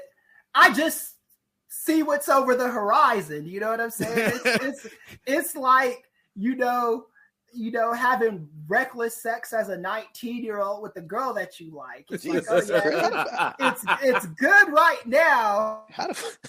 But 9 months later, in a month or two, yeah, she's gonna be knocking on your door like, "Yo, I'm pregnant and you're the father." But damn, that got weirdly personal, Kris. That got hella specific, Kris. That got hella specific, Kris. Tony D, I ain't saying nothing. Hey man, look to sort of transition out of that. Let's move on, Andrew. Sort of transition out of that. I kind of want to come back to you, and it is just a quick one because I do got something important that I wanted to talk to y'all about news wise. But just a quick little note here. How optimistic are you about Hit Row versus the bad booking that will more than likely end up coming their way? But like just the overall charisma that they have. Of course, their style and sort of the hip hop won't appeal to everybody. Like they fucking debuted in what was that, Wichita? But like just how optimistic are you for these four talents? And do you think they should sort of scale back on maybe positioning Top Dollar as the main guy and sort of center everybody as one, or do you think they should more so lean into Swerve being the main guy, which I think a lot of people assume what was the thing, but it looks like they're more so leaning into Top Dollar being that main piece of Hit Row? I think the company needs to be very mindful of the way they present Hit Row, because it could go left, and it wouldn't be the fault of the talent, right? It's not the talent's fault. It's the people that are putting these stories together. And so, like, I don't want this group to go from being something that felt authentic on NXT to becoming a caricature on the main roster, because now the act is being filtered through the lens of somebody who does not understand the culture. And that's something that, like, I would be very wary of, very mindful of. Like Phil, like, I'm hoping that, they handle them with care. But again, like, what evidence do I have over the years from this company that they can handle that with some nuance and with some respect for the culture? Yeah. I am a little worried. It does say everything about how WWE does things that we already are hearing, that the big guy in the group is the one that they see like, oh, who's that over there? Like, like, I don't know, man. That's the next Bearcat, pal. Yeah, I don't know, man. I'm a little worried, but I'm trying to give it a chance. I do think that, I mean, they've got a chance to succeed. They're extremely marketable. There's so much potential that you could tap into with them. If you do the Rolling Loud thing again with them on the main roster, that could be a big way to push them forward. Yeah, but you just got to be consistent with it. Yeah, what you think, Kris? You sort of leaning towards being optimistic about it, or you're not too sure yet about how they'll present Hit Row? Okay, well, I'm never leaning towards optimistic about anything in WWE, so that's not necessarily a great question to ask. But I'm willing to see what they do first. But yeah, right now I just don't. They seem like in NXT they seem like something special. On the main roster, they seem like just 4 other cats on the roster. And it's really hard for me to shake that feeling for them right now, just seeing that the stuff that they've done. And like you were talking about, Andrew, just with some of the ideas that they have of making Top Dollar the main guy. I don't even think they need to, and this is my problem with wrestling as a whole, but mostly NWA. I don't think they need to be thinking about who the top guy is in a faction. I think whoever the top person is in a faction will always emerge because the cream always rises to the top. Like when they put together the Nation of Domination, you know what I'm saying? They could have been like, oh yeah, this is going to be a vehicle for Farouk and Farouk and Farouk. But you put The Rock in that group, we all know who's going to be the next guy, but you don't have to force this on people. I think if you're thinking, oh, Top Dollar is going to be the top guy, I think if you're thinking like that, I don't think that you're thinking right. Mm-hmm. Yeah. So more so my line of thinking with Hit Row is I am going to lean to more side that when I say I'm optimistic, I mean more so of like, I think that they just have the talent to combat the bad booking. Right. And I think they'll eventually get to a point where they'll be able to have a little bit of wiggle room, elbow room, as far as like to stretch their creativity. I think they have that talent to get to that point to sort of establish that rapport with crazy ass Vince McMahon. But oh yeah, I agree with you too, Drew. When me and Nate was doing this show 7 years ago when the New Day first came out, neither one of us had the greatest things to say about the New Day. Look at them in 2021. So, right. Anything can happen. So all we got to do is wait 7 years, man, and Hit Row. Just patience. Hey, you got to let the story play out, Phil. Let it play out.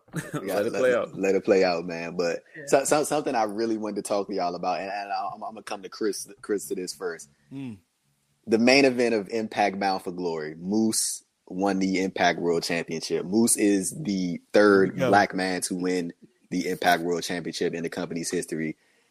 There is a lot of controversy surrounding Moose, and I think a lot of that, the recent stuff dates back to his open friendship with Tessa Blanchard. He's very supportive of her to this day, and a lot of people are not happy about that at all. Moose has also said some other things as well that haven't, resonated well with a lot of people. Kris, when this moment happened, you would initially think, like, okay, we got the third black Impact World Champion right here. Like, Moose is like finally made his way to the top. But it seemed more so like like the reaction was like, oh yeah, good for him. So this is full disclosure for our listening audience. Moose is somebody who I interact with, and I have been not friends, but friendly with. He's always been cool to me, but being in the journalist space, I do think the friendship with Tessa Blanchard was problematic. And, he's been in some situations. From my interactions with him, he's always been a swell guy as far as people that I've met in the wrestling business, because not everybody has been the coolest, but I think Moose is a brother that at least is trying. I didn't like the way Impact presented him as champion. Mm-hmm. I think that just the nature of the way you cash in that thing on Impact, it looks optically like a ripoff of the Money in the Bank thing. I'm just going to call it what it is. It looks like that. But once I heard him cut that promo on just all the chaps in the wrestling business, I was like, okay, I didn't know that I needed this in my wrestling life, but I need this in my wrestling life. And I like it because it was the Impact title. And I didn't like when Christian won the Impact title and his sights were on winning the bigger championship, the AEW championship. Mm-hmm. He was treating that title like it didn't matter. So automatically as a viewer, you start saying to yourself, yeah, this championship doesn't matter. Moose got on there, won the title, got in that ring and was like, yo, I don't care if you add a new day to the week. I don't care what chief you're the tribe, all that stuff. You're the tribal chief, or you're the man, the boss, whatever. He just went in on everybody, and it was great. And voice audio. So that's Moose calling right now. He's paying me for that praise. You know what I'm saying? He just hit you off with that Cash App, that Venmo. Yeah. But I like it from that standpoint. Y'all some fools, man. And I think that we could criticize the other parts of Moose if you want to.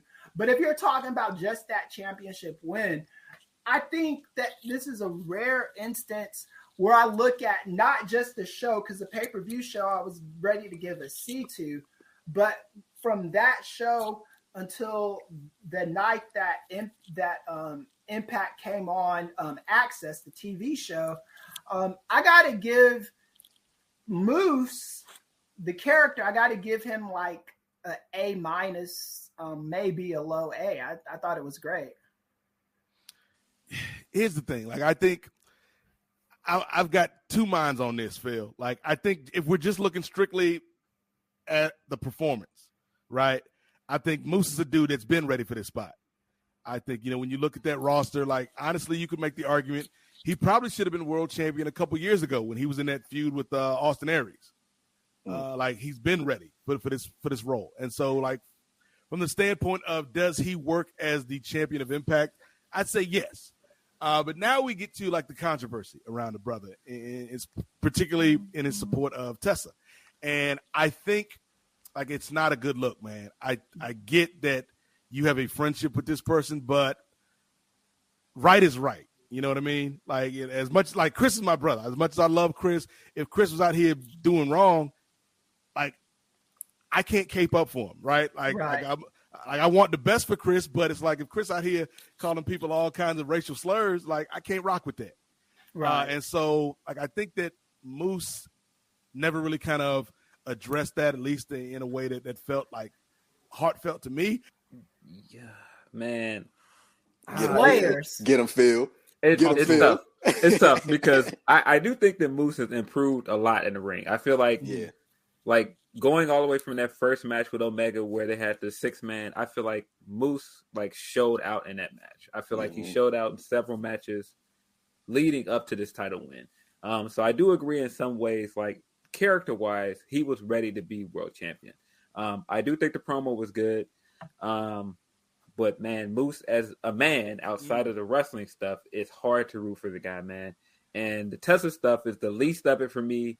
Like, he's not the only friend of Tessa in the world. Like, there are a lot of people that are friends with Tessa that are defending her.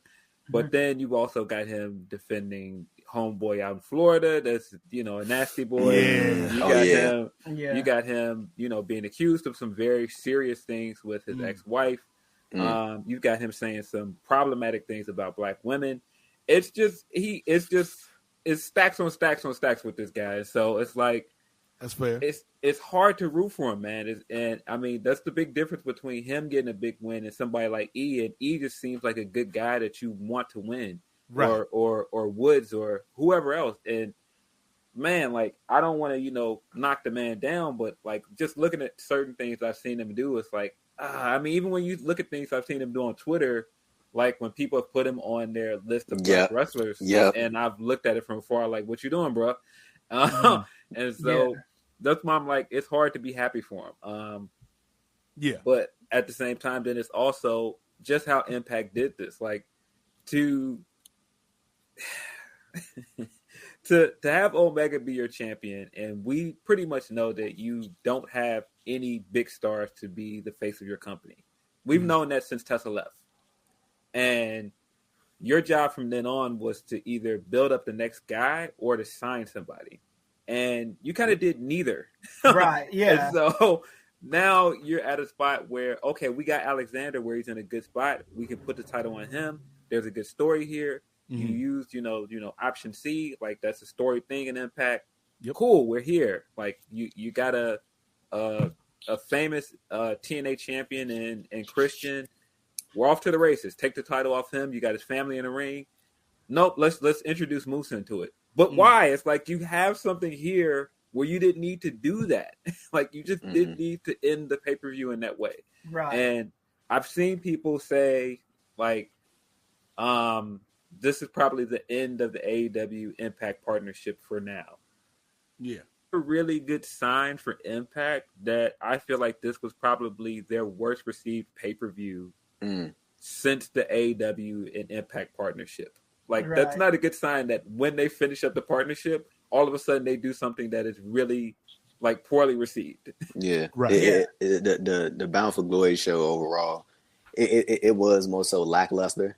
I do agree with that. Like that fucking Vegas crowd would sleep the whole show. They must have been selling fucking NyQuil at the stands. Yeah. Like I don't know what was going on at that show, but like I do agree with Phil in the sense that it did seem like Josh Alexander was just the right guy at the right time, and you got this guy ready made. You done built him up. He done had the X Division run, a real solid run. Had some really good matches, and it just seemed like the next natural thing for him was to win the world title and sort of take the company into the new year, and then you insert Moose, and you go ahead, Kris.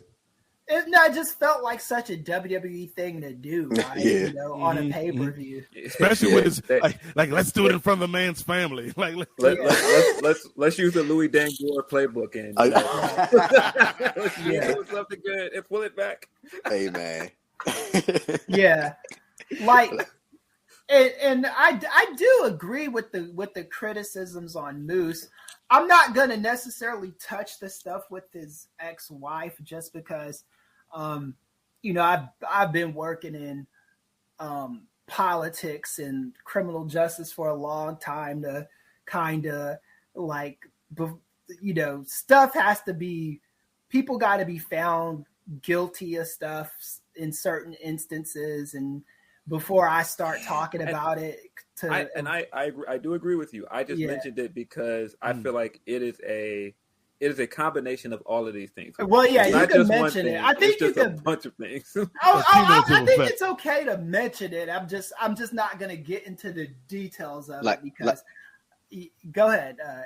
No. I was just gonna say, like, even with that, like how the thing that Phil mentioned, as far as even some harmless like people putting him on the list of black talents that they value and that they like. Oh man, like I think Moose is at this position, and him being like, well, take me off this list. I deserve to be on the list just with talents overall. I'm like, dude.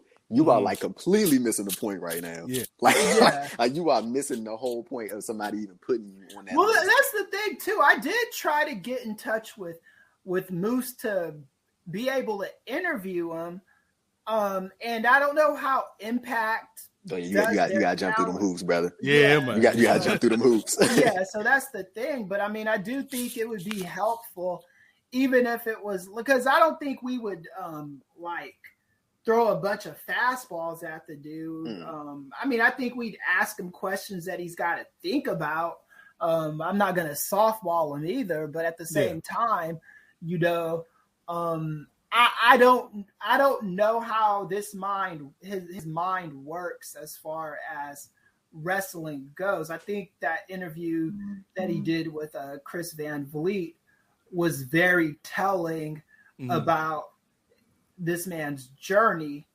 I would like him to expand upon it because, no offense to Chris Van Vliet is just not going to ask him questions that I would ask him, because I would get into some of the more gritty stuff. The ex-wife stuff I'd probably leave alone because, there's litigations and all that stuff there, and I don't want to get sued, and I don't want Post getting sued.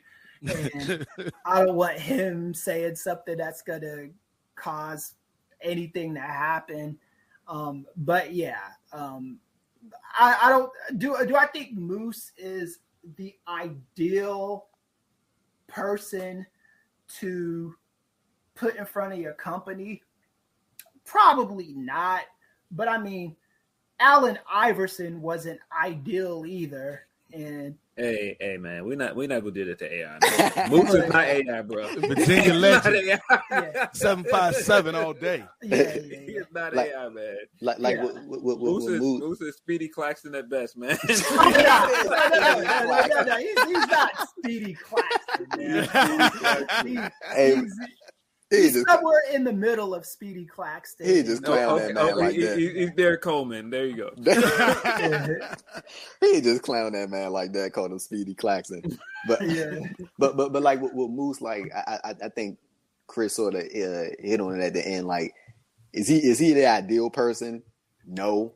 Right. And like I just think there's like a lot of stuff surrounding Moose that make people just not interested in him. Like, but also I think there's also an important conversation to be held. Like when you look at it, so we always looking at these people from just their wrestling personas, and sometimes they really do blend in a lot of their real life personalities with who they are. But like it I mean, this is like a really deep conversation, and I don't know how much time we got, but it's just like no. You go ahead, Kris. No, you okay. go, Kris. Well, this is my question with Moose. Mm-hmm. Take all the controversies away for just the time being while we're sitting here. Let's remove the controversies, remove the clapbacks on being put on blacklists and all that stuff that he doesn't want to do. Is Moose a guy that TNA or Impact can make a lot of money off of? Could Josh Alexander make more money than Moose? Or less money than Moose? Or I would say even larger than that, Kris. Is there any guy that Impact can make a lot of money with? If we're talking money, like, that's what I'm talking about too. If we're talking who's box office in Impact, I would go past Moose. I would go past Alexander. I think like it's maybe Bay. It is Bay, and I think if you do the exact same angle and have Bay come out and do the ultimate finesser thing, because his gimmick is to be an opportunist. Yep. And if you do the exact same angle and have him do that to Josh Alexander, I think it's a lot more well received. Yeah. And I feel like if you're telling me coming out of the Omega era, like who is the face of your company, I can buy Chris Bay. 100%. Yeah, Chris Bay's a homie too. I feel more comfortable calling him a homie because Kris is like, Bay's the homie. Moose is occasional acquaintance. Right. Moose is, every time I talk to Moose, he's nice to me. So I'm gonna give him that. Some wrestlers are just like, get the fuck out my face. And I've never gotten that from Moose, you know. And Chris Bay, I met him at one of the StarCast events a few years ago, and I've kind of kept in touch with them, got a couple pictures with him and all that stuff. And I do think he would be the best person at the moment. But I think I think Impact is trying to find where they fit in this wrestling landscape. And I'm not necessarily sure Josh Alexander is the best person, or even if Moose is the best person. I think Moose is good for that one-time pop, but I'm not sure you want to go all the way with him. Chris Bay, on the other hand, I love that pick from Phil. Yeah, that might be someone I want to do that with. I still think the larger problem that they have not fixed is that the X division is fine, the Knockouts division is fine. You could make some gripe.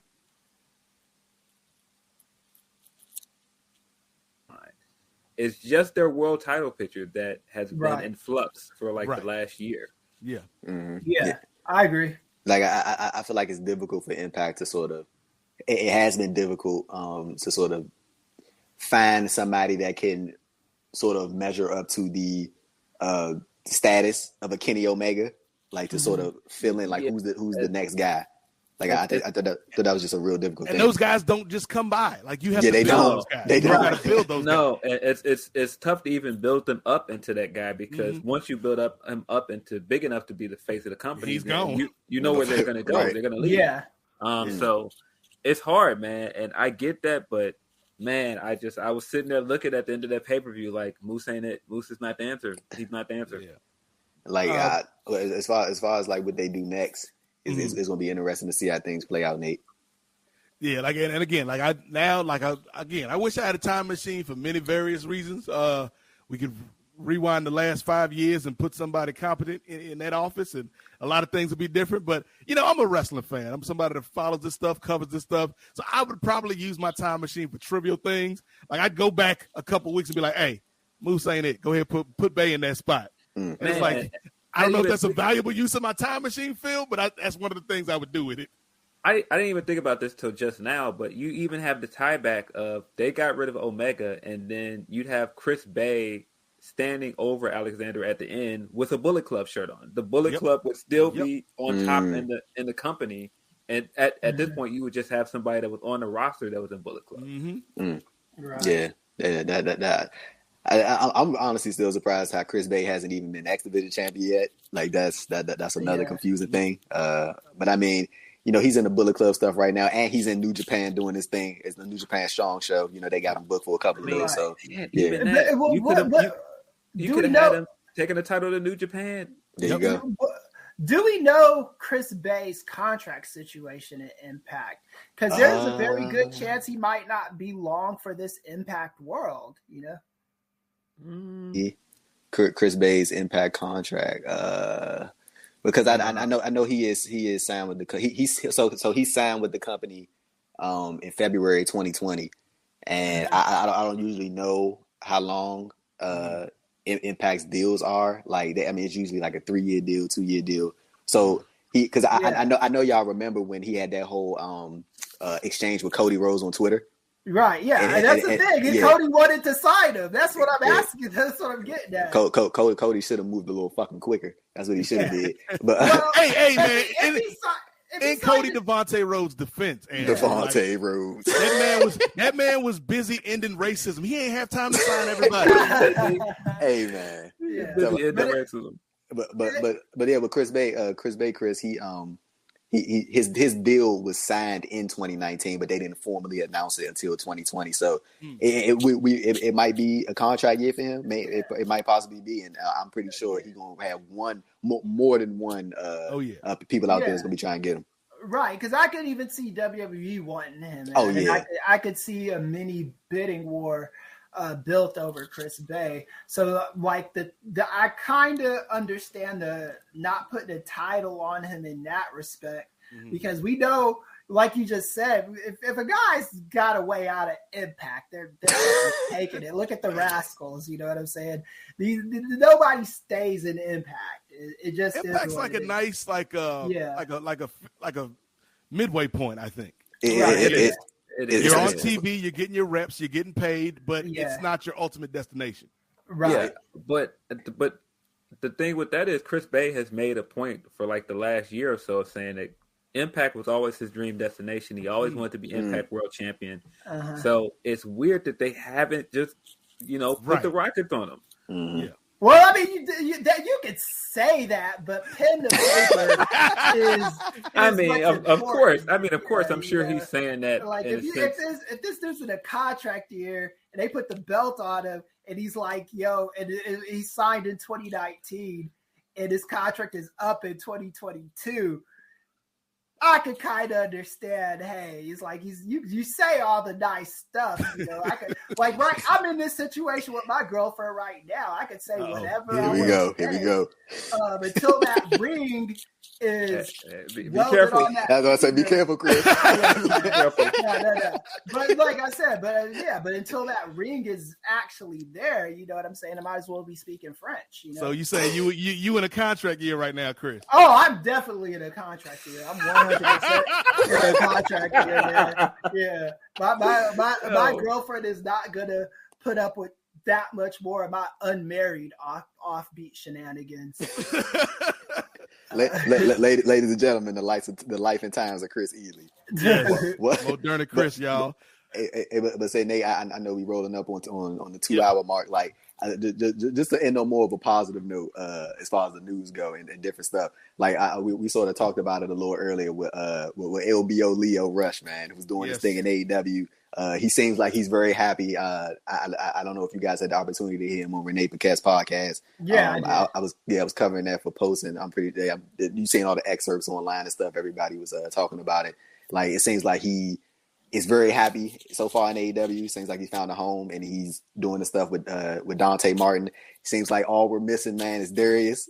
And like we've even been seeing sort of Lio sort of hinting at pulling Powerhouse Hobbs away and sort of being a heavy for him, Dante and Darius whenever he is able to come back. Like Nate, just your overall thoughts about Lio Rush and his sort of running AEW so far. He hasn't been able to have a match yet, but he's on TV consistently. He's in a storyline, and it just seems like Tony Khan is sort of waiting on the right time to sort of pull the trigger with Lio, and of course that the idea of that eventual 3-man team with him in Top Flight is going to be crazy when they do 6-man, man. Like, I love it, man. Like, I've been a big supporter of this brother for years, man. Like, I think he got a lot of unnecessary and unfounded criticism during his time in the WWE, but it's so good that the brother seems to be in good spirits and good health, and he's ready to rock in AEW. Like, I think we talked so much over the last couple months about AEW and the diversity that we want to see reflected on the TV screen. And I think Lio is a guy that can not only be somebody you can work in that main event kind of mix, that upper mid-card kind of mix, but he's also somebody who can be beneficial for Top Flight.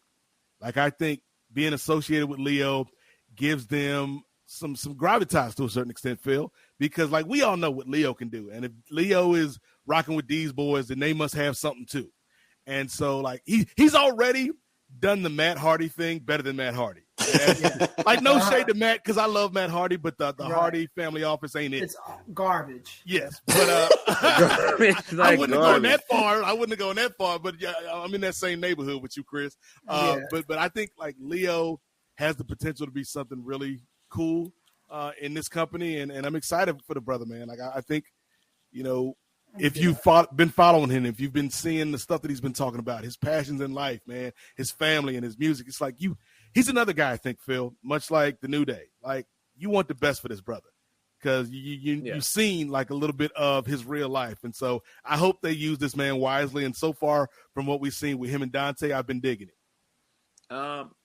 He revealed a lot of stuff in that Renee interview. Yeah, I didn't know, like when he was talking about being a father early on and how he had to do what he had to do to survive at some points, and even the story he told with Woods that I didn't know, like Woods pulled him to the side and was like, what's going on? How can I help you?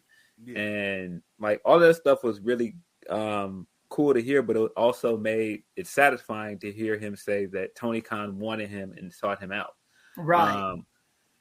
I think he's doing good so far. I don't think the Top Flight stuff is the final destination. I do feel like Top Flight is not going to end up staying with Lio. I still think that he is going to end up propositioning Private Party. I think that's the destination. And we're probably going to get like a Private Party Top Flight feud at some point, which would be amazing. I feel like that's where we're going from here, and I could be wrong. That's just a guess. But I think everything he's doing so far is great. I think he's kind of getting the best of both worlds, where we're getting to see him do the manager stuff that he did with Bobby, and we're eventually going to get to see him wrestle. I said we rocking with you, 4X Lio. We rocking with you. Like I love Lio Rush right now.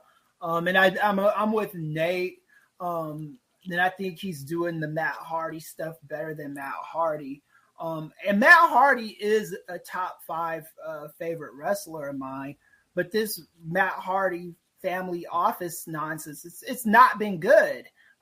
It just hasn't been. It's been horrible. Well, hold on. You didn't enjoy him doing the indie show and teasing the crowd with Jeff coming out, and then Mark came out. I think stuff like that is okay. You know what I'm saying? It's just like when I don't understand. See, this is the difference between Lio Rush and Matt Hardy. I understand in just one vignette why Lio Rush exists in All Elite Wrestling. I don't know what the family Hardy office is or whatever. He signs these guys, rips them the fuck off, and they put up with his abuse. Okay. Lio Rush explained it. I don't know what the fuck a leverage buyout is, but the way Lio Rush explained it, I went and Googled leverage buyout to find out what it was, and I was like, oh, okay, so this is what this guy does, and this is why he wants to sign these talents. And he doing the same shit Matt Hardy doing, just a little razzle dazzle. Yeah. He's making sense of it. You know, it's not. He's doing his version of IPO Ho. He's yeah. It makes a little bit more sense the way he does it, and I agree with him. In WWE, people were getting mad at this brother because he didn't want to carry dudes' bags and shit like that. Yeah. Like, you know, and then that's not where, look, I understand you're a rookie. There's certain things that people want you to do. I'm not carrying a motherfucker's bags. And I understand Lio Rush not wanting to do that. And I'm glad that him and Mark Henry were able to make some kind of amends off of that in AEW, because that was a silly thing to be beefing over, you know? Because, like, look, man, I played on football teams, basketball teams, all that stuff all my life. You got some guys that want to do the team stuff and participate in the hazing and stuff. And then you got guys that just want to be left the fuck alone and just want to be able to let their talent speak on the court, speak on the field, whatever. And Lio Rush is one of those dudes. I mean, if you know, he wants his talent to speak. Lio Rush is a guy who knows how good he is. And he doesn't want to be looked at walking out of Dulles or LAX or O'Hare being caught with a bunch of bags in his hands. You know what I'm saying? Like carrying fools' bags. This dude is supposed to be a superstar. And publicly, you got this dude wanting to carrying bags. I'm not doing that shit. Kris naming the specific airport is killing me, though. Yes. Yeah. Kris just flexing. He like, I'd have flown to all these airports. Kennedy, Reagan, all of them. I purposely named the airports where in DC you're going to get the political press out there. In Chicago, you'll get a lot of the sports press out there. In JFK, you'll get a lot of the sports and entertainment press. In LAX, you're going to get the same thing, you know? So the places that are really press laden is what I named. And I don't think Lio Rush should be doing that. I think he, and the fact that Tony Khan pitched to this guy and said that he believes in him, makes me want to see what he could do. And this is another thing about privilege, the privilege that we talk about in wrestling, because Shawn Michaels is allowed, because we all know how great Shawn Michaels is. Shawn Michaels is allowed to be an asshole when he was good. He's allowed to do that. If Lio Rush walks around in the same spirit, even a little bit, it's like, okay, this brother's a problem. And he's too cocky. Yeah, exactly. When he's one of the greatest wrestlers in the world right now. So, yeah, he's where he needs to be. And I'm looking forward to seeing how they treat him in AEW. I do think he'll be their first Black World Champion. If he's not the first, he'll definitely be one. I expect to see him very high in the PWI 500 this in 2022, and I expect them to see him pretty high on the Black 500 too. You know. You hear that, Reg? Kris is calling you out. Lio got to be top 10. Top 10 guaranteed. Well, this is what I expect. I don't know if AEW, Tony Khan might feel some type of way about that, but you know. But yeah, appreciate you for bringing the news, Andrew. We got one last thing before we get up out of here this month, though. Because we got, from the Post Wrestling Forum, we got a thread up, Ask an Advocate. And this is where the audience feel they get a chance to kind of interact with us, ask us questions. Ain't no shame. Like, no stupid questions with the Ask an Advocate forum, because we know people come from different life experiences, different cultural backgrounds. So ask us a question in a safe space, and we'll give you the answer. Don't ask this at your local show, because that might come with consequences and repercussions, and we don't want that for you. So our question this month comes from Contra Soma. And Contra Soma says, I loved the last episode. It was fantastic. But I have a question, because there's been a lot of discussion with regards to Black representation, glass ceilings, and stereotypes extending out of a recent series of WWE moments. Kofi Mania, Sasha versus Bianca, and now Big E's long overdue title reign. Yet, I haven't heard a lot of discussion that touches upon Bobby Lashley's title reign. Why do you think this is? Is it because of the circumstances of his title win, the booking of his character, his previous tours with the company, or his success outside of WWE? Or is this discussion actually happening and I just haven't been privy to it? Please forgive the ignorance of a middle-aged white dude who doesn't even watch WWE anymore.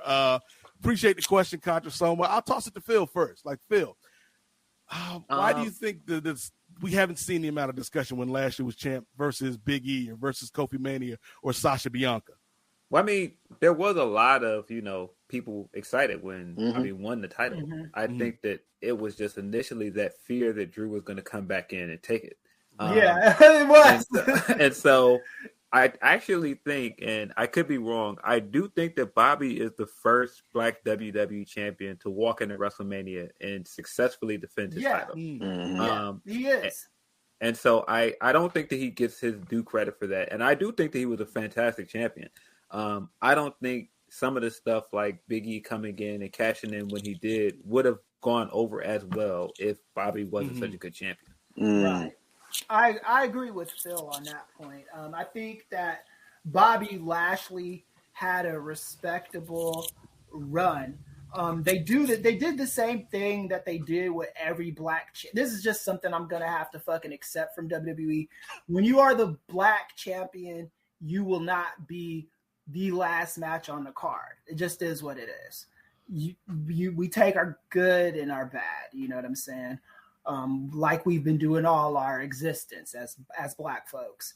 But I think that Bobby Lashley did a lot of good when he was a champion. Like Phil said, he's the first Black person to successfully defend his title at WrestleMania. The Rock hasn't even done that. Jazz has also done it.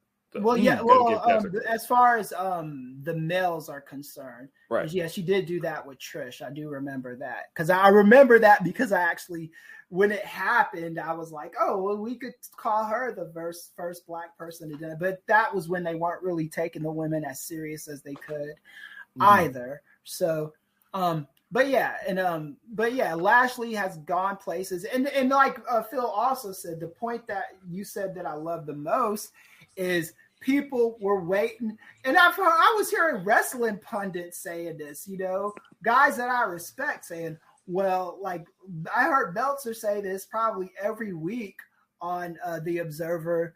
We got to see what they're going to do. They're going to get that belt back on Drew. And every time I'm hearing this as a Black guy, my eardrums would explode. I'm like, no, Drew had his time. The belt needs to be on Lashley. Lashley was the perfect champ to transition out of the pandemic. That was what he was important for. Drew, is a lot of it with Drew is just bad luck. And a lot of it with the Drew is I just don't think Drew is as good of a champion as Big E or Bobby Lashley. I think Big E would have been a better pandemic champ than Drew McIntyre. That's just my opinion. You could say that's my Blackness speaking, but I just from what I've seen of Drew, I just don't think Drew touches on people the way that a Bobby Lashley does, or even a Big E does. And I think Lashley, he had a respectable reign. Was it everything it could have been? No, but for what it was, I was satisfied with it. We'll see what they do with Big E after that. And also the fact that it went from one black guy to another black guy, that's not lost upon me either. Yeah, I think when you talk about Bobby Lashley, you have to not just look at his title reign, but you have to look at his entire comeback, Phil, since he returned to the company, and what this brother had to overcome. Like the Sami Zayn stuff with Lashley's sisters. Like he had to overcome some terrible, like they had this brother out here smacking on his cheeks every week on Monday Night Raw. Yeah. Like the brother had a lot to overcome, and he did it, man. In the Hurt Business, you know, you talk about who were kind of the standouts of the pandemic era, even though we're still kind of in the pandemic era, but nobody wants to acknowledge that. But, you know, freedom. I think that freedom. I think that, you got to look at the Hurt Business, man, and what they meant during the pandemic. Like that was a great run for those guys, and they ended it way too soon. And then I think they realized once MVP had to, get his surgery, they're like, oh yeah, like we should probably be doing something with these guys, and they brought them back together. But I thought Bobby was a good champion. They should have done something with him and Brock. Like that to me is the big match that we'll probably never get. The Bobby Brock match, like that is natural. It writes itself, Andrew. But I think maybe the reason that Contra Soma and maybe some folks like Contra Soma didn't see the kind of same outpouring as Kofi Mania or Bianca or with Big E is I do think there is something to the anticipation where like we've been waiting on Kofi for a minute, right? Yeah. Like we've been waiting on Big E for years and years. And I think with Lashley, we kind of all knew like this guy has it. Like we saw it, in Impact. We saw it in, his first run in the WWE. So I think we knew that Bobby had a shot. So when they pulled the trigger, I was happy for him, but it wasn't the same as like, yo, they actually did it with Kofi. Like I think there was something in that, Andrew, where it's like that's a little bit of a difference between the situations, but I don't think you can take away from what Bobby's run was and what Bobby's run meant. Oh yeah, I 100% agree. Like the thing is, like I did see a lot of people praising Bobby Lashley for his world title run. I did see a lot of people comment on it, saying a lot of positive things. I think they booked Lashley fairly well as a heel champion. I think that, of course there were matches that I think that they left on the table, like as far as even like you just said, Nathan Brock match. I think that's something that a lot of people were more now than ever expecting to see, considering he had the world title. Yep. I think that was something that a lot of people were waiting on. But even now, like when you talk about Bobby Lashley, I think pro wrestling is just a very "what have you done for me lately" type of business. And if you're not in the spotlight, you're not really getting talked about that much unless you're being sought out type of thing. And I think Lashley just gave Goldberg probably his best match, since his I would say the last maybe his best match since he came back. Since he came back in 2016, I think Lashley gave Goldberg his best match. So I think Lashley has had a very, very solid 2021. He got the world title. I think he was a great heel champion for the company. And like just looking at him now, more so, I think it's just they just waiting on MVP to get back. As far as Bobby goes, I mean, he just coming off the big loss to Goldberg. They doing whatever the hell they doing with Cedric and Sheldon right now, and calling that the Hurt Business. But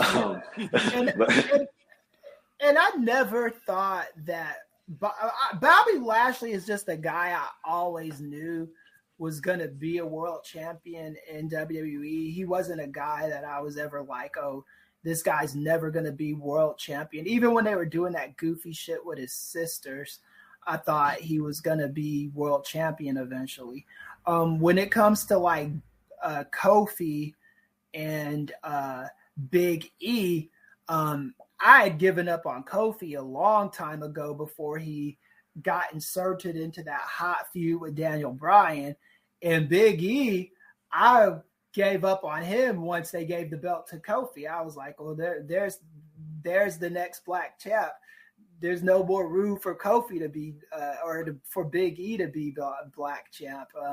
And then when both of those happened, there's just a different level of elation that went there. When with Bobby Lashley, when his feud was with the fucking Miz, I was like, that's a no goddamn brainer. You know, it's like, of course Lashley's beating the Miz, so it wasn't a hard sell for me. Yeah, man. I think some of like the stuff that, you know, soured people on Bobby is them breaking up the Hurt Business. Because I think when they broke up the Hurt, it just was like, oh man, what are they doing? Like, of course, like that's the monkey paw of WWE. They'll give us what we want, and then, you know, they'll give us something else we don't want. And so, like, I think when you think initially when you had Bobby with the championship and they all had the suits, like walking down the hallways with the titles, like that was the peak of it. And then they took the title off of him, and it was like, okay, well, what now? And I actually think that he salvaged it even after they broke up the Hurt Business. Like, he had that, he was bringing the ladies in, and then he had like the short feud with Keith Lee where he had that match. So I think he had good moments. Yeah, I agree. And I think this whole show, if I can speak for the listeners, and I will, I think this whole show has been full of good moments. And so we're going to wrap it up for this month. Thank y'all for checking us out on our new day. It's a new day. Yes, it is Saturday, which, as I mentioned off the top, now has officially become the most melanated day in your wrestling podcast week, not only with ourselves, but also our brothers SP3 and the crew with True Heel Heat. And, of course, our guest this week, this month, Phil Lindsey of Grapsody. Shout out Phil, man. Phil, before we get up out of here, man, let the people know what you got going on. Let the people know about Grapsody and what you and Will and Reg are putting down. And, you know, let the people know how they can follow all your work, my brother. Yeah, you can follow me at PhilDL616 on the Twitter machine. And you, of course, can watch Grapsody every Saturday morning for me, but it's noon Eastern time. I think it's like 9 a.m. Pacific time. Don't get me in the time zones. I'm probably going to do them incorrectly. But that's me. That's Will Washington. And that's Righteous Reg coming from you for Fightful's YouTube channel, as well as wherever their podcasts pop up on DSPs, you know, Spotify, you know, do your Google searches, guys. And of course, you can follow the podcast at Grapsody Pod on Twitter. Good stuff, my brother. I'm glad we were able to make this time to link up, man. Like see what can happen when these black podcasters and writers and journalists and media members work together instead of wanting to stand apart. I ain't saying no names, but y'all know who you are. We don't have to beef out on these Twitter streets, man. You don't have to beef with us, man. You could always come together, man. You can always come together. We can lift each other up. Speaking of lifting people up, Kris, I know you lifted up some spirits this week, telling all of your stories and giving all of your opinions. So let the people know where they can find the latest from you, Professor. Go ahead and shout out your socials and all that good stuff. Oh, yeah. First, I want to shout out all my Muslim brothers and sisters. I don't like what WWE did with Mustafa Ali. I'm with you guys. I stand with you, brothers and sisters. You can find me on KM Easy Does It on Twitter. And then just on my social media, just search Christopher Ealy, Kris with a K. I'm sure you'll find me somewhere. And if you know you're not a bot, I'll add you. Whatever. Oh, good stuff, Kris. Andrew Thompson, the youngest in charge. I know you got a lot of stuff going on, man. Ain't enough hours in the week for the work Andrew Thompson is putting down. So let the people know what you got going on, my brother. Yeah, they can follow me on Twitter at @ADThompson __. You can check out the post news update audio that I just recorded with John Pollock and Wei Ting. That's up right now on the YouTube. I just recorded an interview with MLW's Alex Kane. Ahead of this weekend, he'll be competing in the vacant national openweight title ladder match. Good luck to him, the rest of them people in that match, along with that good brother Maverick Reed.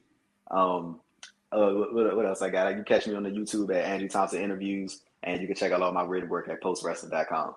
Nice. Yeah, shout out to that brother, man. Like I spoke with I'm trying to think, when was it? It was a few months ago. but I had a chance to be on a show with Alex, and that's a good brother, man. So, I hope all the best for him, and who knows, maybe we'll talk to him on this show down the line. But also, I want to say before we get out of here, Andrew Thompson and the Professor Kris Ealy. Not only are they doing all these great things out here in this wrestling space, but you might start to hear more of them on the Kings of Sport Patreon. We got a Patreon out here on these streets, patreon.com/the Kings of Sport. $5 gets you in the door. This is November, the season of giving. So if y'all want to give a brother $5 to help support what we're doing, we'd appreciate that. You can check out over 200 hours of audio and video, wrestling thoughts, sports, politics, Marvel reviews. We talk some MCU on there. So it's a lot of good stuff over the Patreon. Y'all can check that out. If you want to hear more from me, just follow me on Twitter at N8 MOZAIK at Nate Mosaic. There you can find links to all my shows here on Post and beyond. I want to send a shout out to John Pollock and Wei Ting, the proprietors of Post Wrestling, for sharing the platform. We appreciate y'all. I want to give a shout out to Righteous Reg for producing the theme of the show. And I want to give a shout out to Austin James for the graphic designs here. So this brings an end to another episode of the Nubian Wrestling Advocates. Appreciate y'all for listening. We'll see y'all next month, and we're going to make it do what it do. So, for Phil Lindsey, for the Professor Kris Ealy, and, of course, for the wildebeest Andrew Thompson, I'm the Godfather, Nate Milton. And remember, the revolution may not be televised, but it damn sure will be podcasted. We'll see y'all next time. It's a case for the safe, keep a space for the Nubians. Unfiltered, off kilter, the Professor, the Godfather, post wrestling, the N.W.A. Not keep guessing, the views and expressions, you know the rest. It's pod excellence, get the message. Advocates for Nubian wrestling, you're listening to the best again. Black wrestling in the ring, we invested in. Nubian kings and queens, we invested in. It's for the culture and we reppin' it. It's for the culture and we reppin' it.